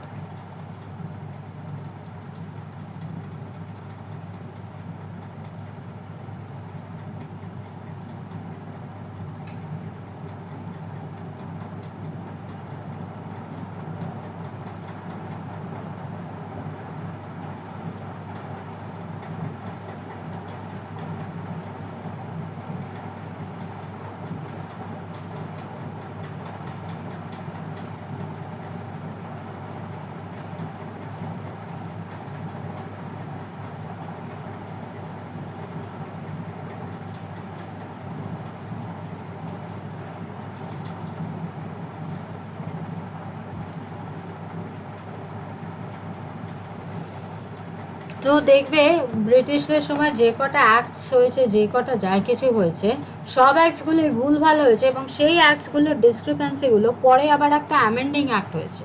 যেমন এখানে বলা হয়েছে this is known as a act of settlement. So this was mainly done to do away with the serious issues. Basically administration আর জুডিশিয়ারির মধ্যে ক্লিয়ার ডিস্টিংশনটা ছিল না, যেটা এই অ্যাক্টের মধ্যে করা হলো। Governor General and Council were removed from the jurisdiction of the Supreme Court. মানে অ্যাডমিনিস্ট্রেশন আর জুডিশিয়ারিটাকে সেপারেট করা হলো। তারপর revenue matters were taken away from the Supreme Court, আলাদা করে বসানো হলো। সেখান থেকেই কিন্তু land revenue policies were established in 1793, the permanent settlement. এটাই কিন্তু অ্যাকচুয়াল অরিজিন, ঠিক আছে। And no person employed by the company was subjected to the Supreme Court. In case of natives, personal law was applicable. Adalats were not applicable to the Supreme Court. ठीक है.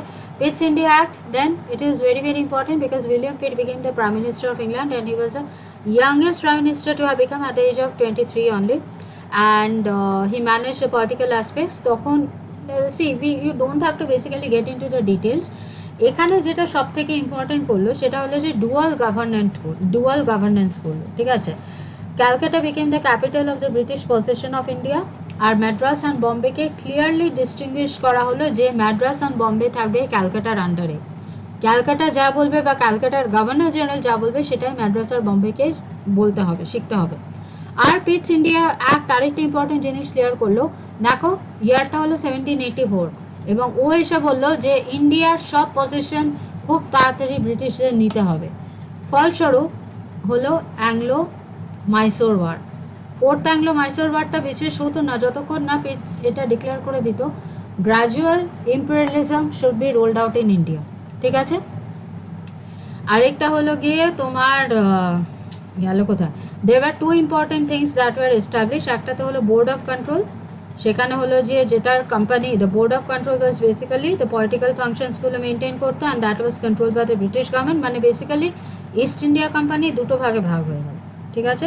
Dual governance in India, একটা হলো court of directors, আরেকটা হলো board of control. Court of directors CC cream মানে commercial activities, মানে হলো সেটা কোম্পানি ইস্ট ইন্ডিয়া কোম্পানির আন্ডারে, আর এটা হলো পলিটিক্যাল অ্যাফেয়ার্সটা হলো board of control, that is Bibi cream, that is British গভর্নমেন্টের আন্ডারে। এটা তো আমি অলরেডি আগে বুঝিয়েছি।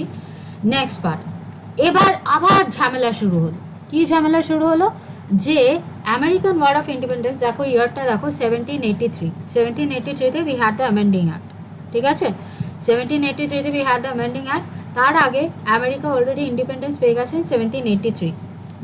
বিবি ক্রিম অ্যান্ড সিসি ক্রিম, এটা অলরেডি আমি পড়িয়েছি সৌমি, আমি জানি না তুমি ক্লাসটা করেছিলে কিনা।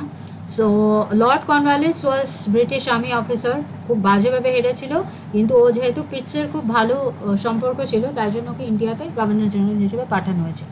ও বললো ভাই আমার আরও অনেক পাওয়ার চাই, আমার এইটুকু পাওয়ার দিয়ে হবে না, তাই জন্য ওকে আর্মির পাওয়ার দেওয়া হলো, ওকে জুডিশিয়ারির পাওয়ার দেওয়া হলো, ও ল করতে শুরু করলো, ম্যাকিউলেস কোড করতে শুরু করলো, সব কিছু ঢেলে সাজাতে শুরু করলো, ঠিক আছে। So he was the first effective ruler of British India under the authority of the Board of Control and the Court of Directors. আর আরেকটা ইম্পর্টেন্ট জিনিস হলো, Cornwallis was appointed as the Governor General of India, made two demands. He should be given the right to overturn the Council's decision in extraordinary, মানে ভিটো পাওয়ারটা আগে কিন্তু ছিল না। Amending act of 1786-এ তোমাদের এই ভোটাভুটির কথাটা বলেছিলাম, টোটাল 4 জন ছিল, ওটাকে কমিয়ে দেওয়া হলো। ভোটাভুটিতে ওর যেন একটা ভিটো পাওয়ার থাকে সেটাও ক্লেম করলো, ঠিক আছে।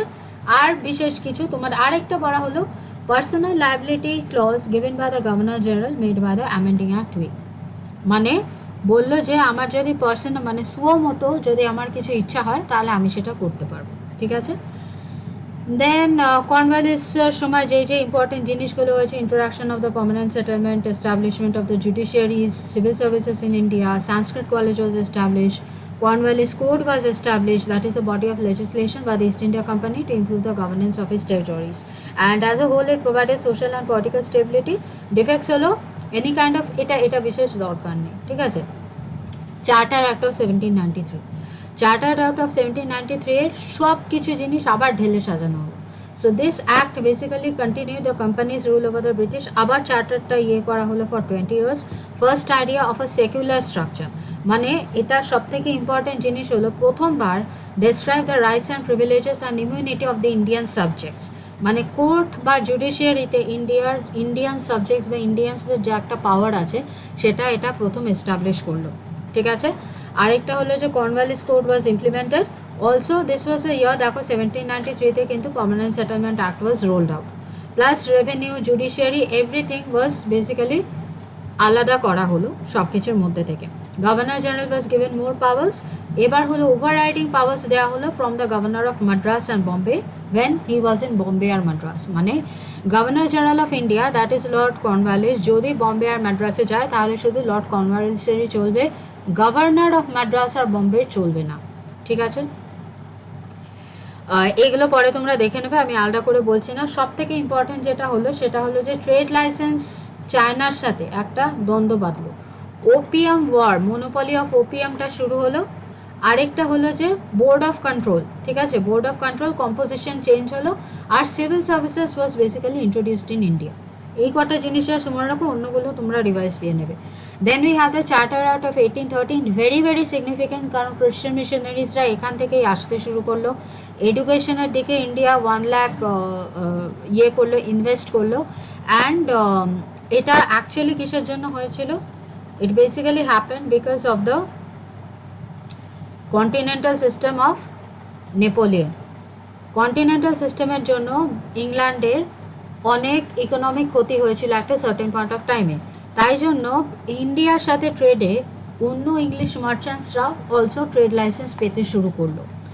ইংল্যান্ডের গভর্নমেন্ট কিছু কিছু trade benefits east India company থেকে নিয়ে নিল, আর কিছু কিছু ট্রেডিং রাইটস অন্য ব্রিটিশ মার্চেন্টসদের দিয়ে দিল। এই অবধি সবার ক্লিয়ার হয়েছে কিনা প্লিজ বলো, this is a little bit. এইগুলো তোমরা জানো, trade monopoly ended excepting tea and opium and trade with China, dividend of the company, তারপরে more powers to the courts in India over the European British subjects, Christian missionaries allowed to a bishop, 1 lakh was allotted to the Indians, financial grants towards a revival of Indian literature, ঠিক আছে, clear হয়েছে। তারপরে হলো যে continental সিস্টেমের জন্য হয়েছিল, তার জন্য অন্য ব্রিটিশ মার্চেন্টসদেরও ইংরেজ সরকার মানে রাইটস অ্যান্ড প্রিভিলেজেস দিতে বাধ্য হয়েছিল, ঠিক আছে। আর ট্রেড ইন ওপিয়াম শুরু হলো, কারণ trade in T, opium and trade with China was only exclusive for the English East India company, যেটা 1833-তে বন্ধ হয়ে গেল। এই অবধি সবার ক্লিয়ার হয়েছে?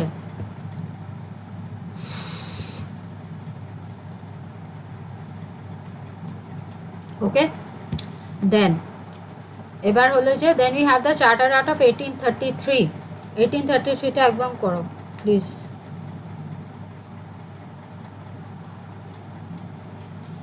পড়ে নাও। সব থেকে ইম্পর্টেন্ট হলো totally kind of brought an end to the East India company's trade monopoly. East India company শুধু পলিটিক্যাল এন্টিটি হিসেবে এক্সিস্ট করতে লাগলো, কমার্শিয়াল বেনিফিটস টোটালি স্টপ হয়ে গেল, ঠিক আছে। এবং আরেকটা ইম্পর্টেন্ট জিনিস হয়েছিল, নেপোলিয়ন বোনাপার্ট যেহেতু তখন মারা গেছিলেন, তাই জন্য it is also known as Saint Helena, কারণ উনি সেন্ট হেলেনায় মারা গেছিলেন, আর ব্রিটিশার্সরা চিয়ার্স করতে টুয়ার্ডস সেন্ট হেলেনা। সব থেকে ইম্পর্টেন্ট এটার এই কারণে হয়েছিল কারণ machine, the age of machine has started, industrial revolution has started, rise of labour class, rise of industrial, আরও অনেক চাহিদা বাড়তে শুরু করলো, ঠিক আছে। তো this were the things that happen. Please have a read.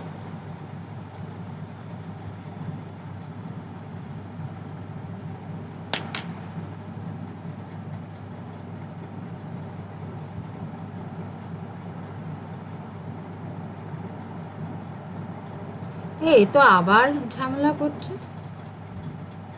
তোমরা কি কোনো বাজে করছো, বাজে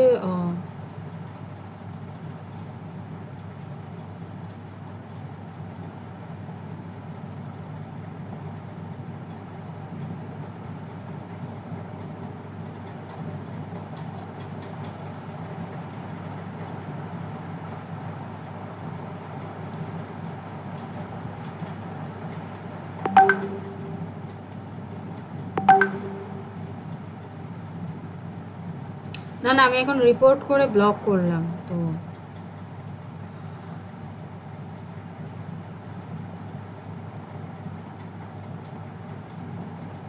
বাবা আমার আর যারা যারা আছো প্লিজ একটু লাইক দিয়ে দাও।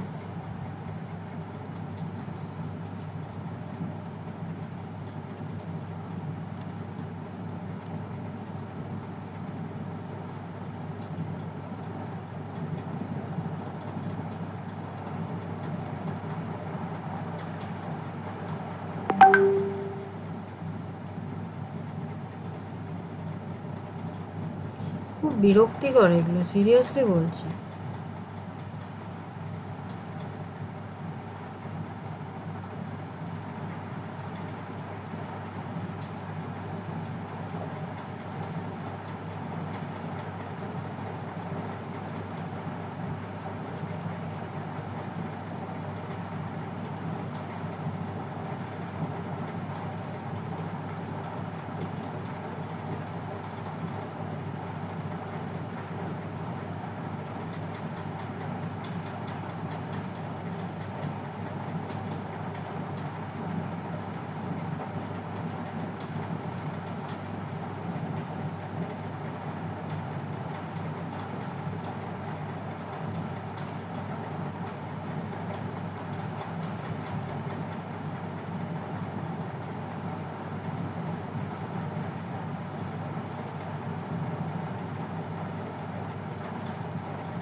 কতক্ষণ দেখাচ্ছে দেখো তো, স্টার্টের ওখানে মনে হয় দেখা 1 আওয়ার ব্লক করেছি, আমি যাই না বাবা, যাই হোক। ওকে, এইটা আই গেস তোমরা বুঝতে পেরেছো, কারোর অসুবিধা থাকলে বলতে পারো। আচ্ছা, হবে হয়তো, যাই না বাবা। তো ফাইনালি 1833-তে the most important thing is, একটা তো হলো উইলিয়াম বেন্টিক, আরেকটা ইম্পর্টেন্ট জিনিস হলো যে গভর্নর জেনারেল অফ বেঙ্গল থেকে governor general of British India হলো। This was very very important, ঠিক আছে, this one was very very important. So Lord William Bentinck he became the first governor general of India. এর আগে অব্দি যারা ছিল তারা ছিল গভর্নর জেনারেল অফ বেঙ্গল। তো গভর্নর জেনারেল অফ ইন্ডিয়ার আন্ডারে হলো গিয়ে governor of Madras and the governor of Bombay along with his executive council, যেখানে 4 জন ছিল। আগে ছিল 3 জন মেম্বার প্লাস একজন ল মেম্বার অ্যাড হলো, সেটা হলো যে ম্যাকিওলে। সে বানাতে শুরু করলো ম্যাকিওলেস কোড, ঠিক আছে। অ্যান্ড কী কী ছিল, legislative purpose, professional advice, the first law commission was set up in the next year in 1834, but ওদের কাজ কমপ্লিট হয়েছে 1837-এ, কিন্তু তারপরে যেহেতু সিপাহি মিটিনি হয়েছে 1857-এ, তার জন্য ফাইনালি ইট কেম ইন 1858, ঠিক আছে। End of east India company as a commercial body, end of east India company as a commercial body, India plus ওই কোম্পানিদের শেয়ার্স অ্যান্ড ডিভিডেন্ডস ইয়ে করতে হচ্ছে, legalise the colonisation of British India, very very important.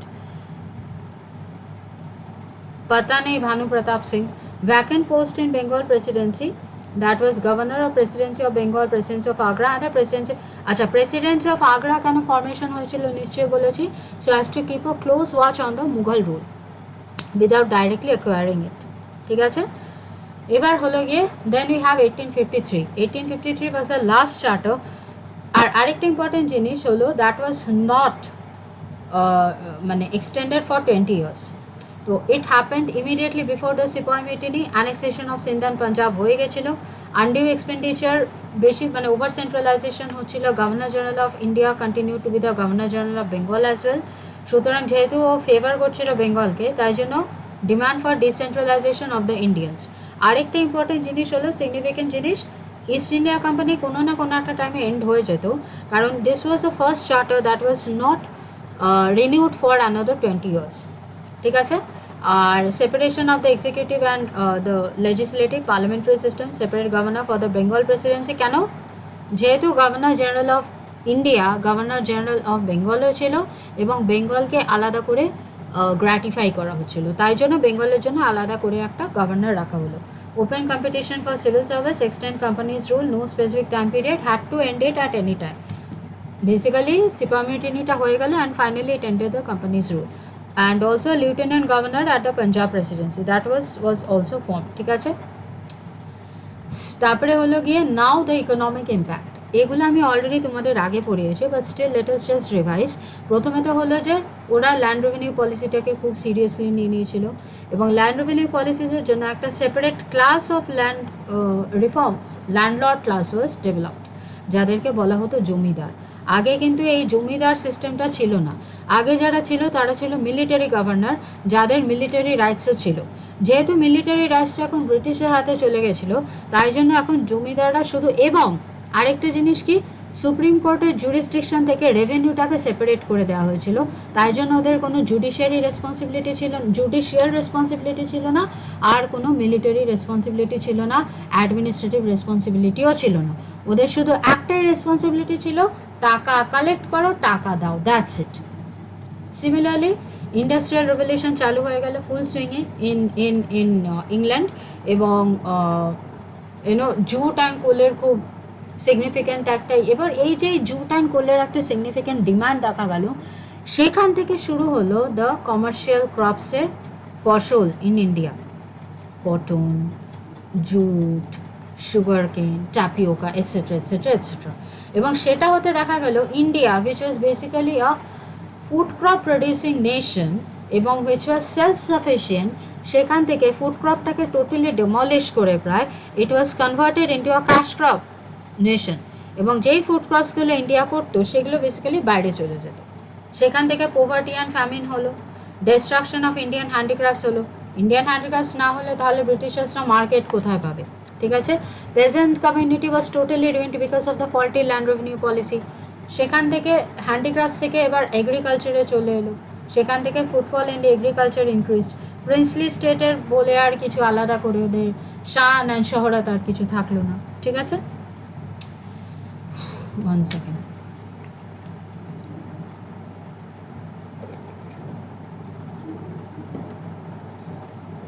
British map in 1860. This was basically the British map in 1860. দেখো সবগুলোই কিন্তু হলুদগুলো ছাড়া সবগুলোই ব্রিটিশদের আন্ডারে। আর ইন্ডিয়াস ফার্স্ট প্যাসেঞ্জার ট্রেন, 14টা বগি ছিল, 400 জন প্যাসেঞ্জার ছিল, 34 kilometre from Bombay to Thane. ঠিক আছে, বড়িবান্দার থেকে এখন আছে বম্বের এই এটা, to Thane on 16th of April 1853। ঠিক আছে, then the process of deindustrialisation, এটা অলরেডি আমি বলেছি, একবার জাস্ট দেখে নাও।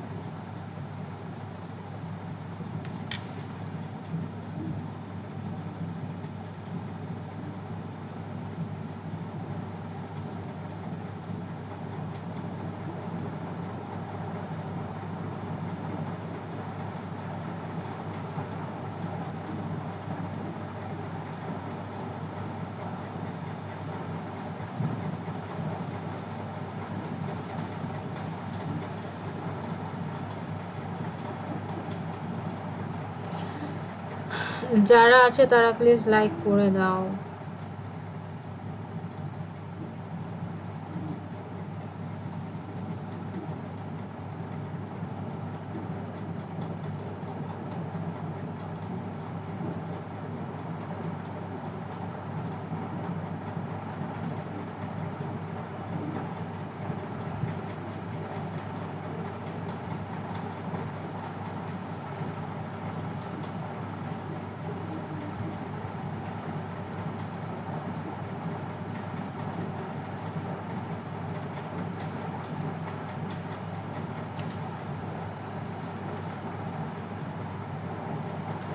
ওকে, so the process of deindustrialization, I guess যা এখনো অবধি পড়িয়েছি সেটাই এখানে লেখা আছে, কিভাবে কি হলো। I will eat. I am not hungry. I'm just bok bok করছি বলে গলায় একটু প্রবলেম হচ্ছে। So the term of deindustrialization basically means the process of destruction of the Indian handicraft industry. Deindustrialization কিন্তু শুধু Indian handicraft industry না, Also commercialization of agriculture, deterioration of agriculture, increased footfall on agriculture, এগুলো কিন্তু deindustrialization, total destruction of Indian handicrafts, then again separation, taking up of the revenue facilities of India, Diwani grants, এগুলো কিন্তু deindustrialization. ঠিক আছে, এখানে সব কিছু এটাই। আর সব থেকে ইম্পর্টেন্ট যেটা ব্রিটিশদের সাহায্য করেছিল ডিইন্ডাস্ট্রিয়ালাইজ হতে, সেটা হলো যে abolition of the royal code, eliminated the source of demand for the craft products, and the craftsmen gradually closed their karkhanas. They went either to agriculture or doing some menial jobs. ঠিক আছে, আর ইন্ডিয়ানসের তখন 80% tariff দিতে হতো, এরমভাবে তো at least আর যাই হোক business হবে না। Impact of the British policy কী কী হলো, সেটা হলো যে new land revenue system, ryotwari and mahalwari সিস্টেমে টোটালি অনেক ট্যাক্সেস হয়ে গেল, পেজেন্টসরা একদম না খেতে পেয়ে মারা যাচ্ছিল। So they formed a significant part of the revolt. Zamindar, ওদের থেকে ল্যান্ড নিয়ে নেওয়া হলো, they formed a significant part of the revolt. Indian handicrafts totally destroy করে দেওয়া হলো, they formed a significant part of the revolt. Commercialization of Indian agriculture, food crops থেকে cash crops, so naturally the normal people became a part of the revolt. And famine, এগুলো সবগুলোর যেটা result হয়েছিল সেটা হলো যে famine. There was not a single year, এক বছরে প্রায় 1000টা করে ফ্যামিন, 1000টা না মানে 2-3টে ফ্যামিন তো হতো in several parts of India. তার মধ্যে সব থেকে বেশি যেখানে হয়েছিল সেটা হলো যে বেঙ্গল, কারণ বেঙ্গলে সব থেকে বেশি ডিস্ট্রাকশন হয়েছিল। ঠিক আছে, land reforms, we have the permanent settlement, এটা হয়েছিল actually before the Sepoy Mutiny, and then after, so permanent settlement হলো জমিদার, he became the landowner. তোমরা জানো 11 ভাগের 10 ভাগ ব্রিটিশদের দিতে হতো এবং 11 ভাগের 1 ভাগ জমিদাররা রাখতে পারতো, এবং একটা পার্টিকুলার ডেট বলা হতো, তার সানসেটের আগে দেওয়া হতো, তাই জন্য এটাকে also, it is also known as a sunset law. Gave economic stability to the English East India Company, zamindar became the new representative. তো জমিদারদের এই বেনিফিটটা দিয়ে ব্রিটিশার্সরা ভেবেছিল যে আইরিশ গভর্নমেন্টের মতন একটা ল্যান্ডলর্ড ক্লাস বানাবে, who would be really faithful to them. তো এটা করে দুটো জিনিস হলো, একটা তো হলো কিছু জমিদার সত্যি ওদের একটা ওবিডিয়েন্ট একটা ক্লাস সৃষ্টি হলো, যারা they basically help them during the sipahi mutiny of 1857. Other zamindar they got so much agitated with the destructive policy of the British that they totally, they lost their land went into auction, etc. So they totally got against the British East India Company, and they finally joined hands with the Sepoy Mutiny of 1857. ঠিক আছে, and after that the Great Famine of Bengal. এই আমি না আর পারছি না, ঠিক আছে, it's too much, I guess I really need a break now. তো থ্যাংক ইউ ফর জয়নিং। এরপর থেকে পরের দিন পড়াবো, পরের দিনও ক্লাস আছে I guess 30th, we have a class 30th or 31st। এই অবধি সবার ক্লিয়ার হয়েছে কিনা প্লিজ টেল মি। আর যারা যারা আছে আরেকবার বলছি প্লিজ লাইক করে দাও। So we will start from the Great Famine of Bengal.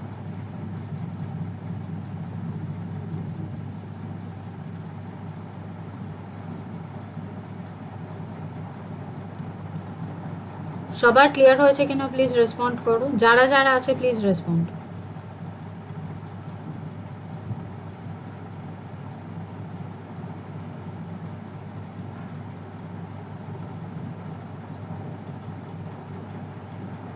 কেউ রেসপন্ডই করছে না, কি রে বাবা, কোথায় গেলে তোমরা?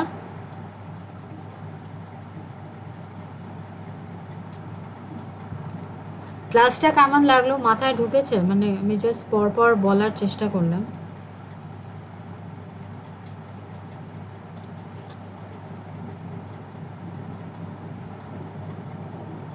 সবাই রেসপন্ড করো তো দেখি কে কে আছে। Will count on people who are দেয়ার।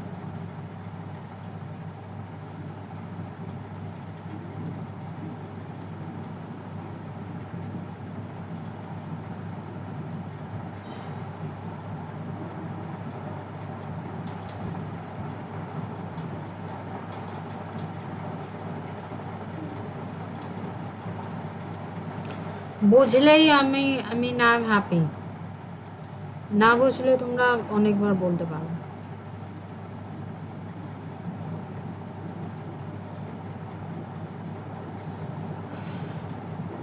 কারোর কিছু বক্তব্য থাকলে প্লিজ বলো।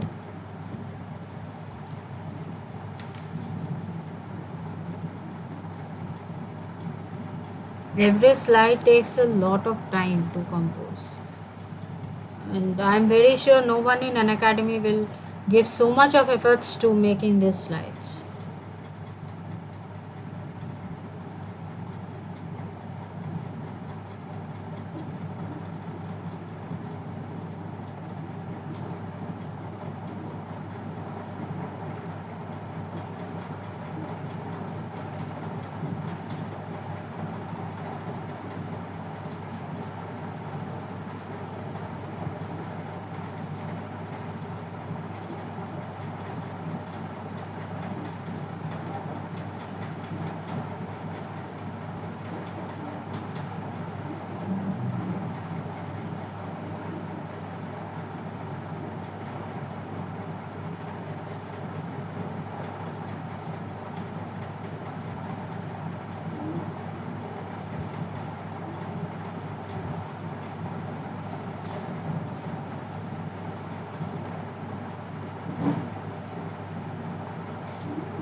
Thank you. আমি এটা আর কিছুক্ষণ খুলে রাখছি because of the time limits and all. Then we will end the class. ঠিক আছে? Thank you so much and Joy Hind. and কালকে দুটো ক্লাস আছে, একটা 7:30 আর আই গেস আর একটা প্লাস ক্লাস আছে। 1 সেকেন্ড বলে দিচ্ছি। কালকে প্লাস ক্লাস আছে, ইয়েস অক্টোবর, হ্যাঁ এমসিকিউ কলোনিয়াল ফেজ আর মুঘলস আছে প্লাস ক্লাসে। ঠিক আছে? So please don't be late. Okay চলো, I am just keeping it here for some time and Jai Hind. Hope you like it. যদি লাইক করে থাকো প্লিজ এটা শেয়ার করে দিও for other people also to have an idea, and also একটু like করে দিও বা কমেন্ট করে দিও after it is being streamed. Thank you so much, bye.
So thank you so much, guys. We'll end the class now.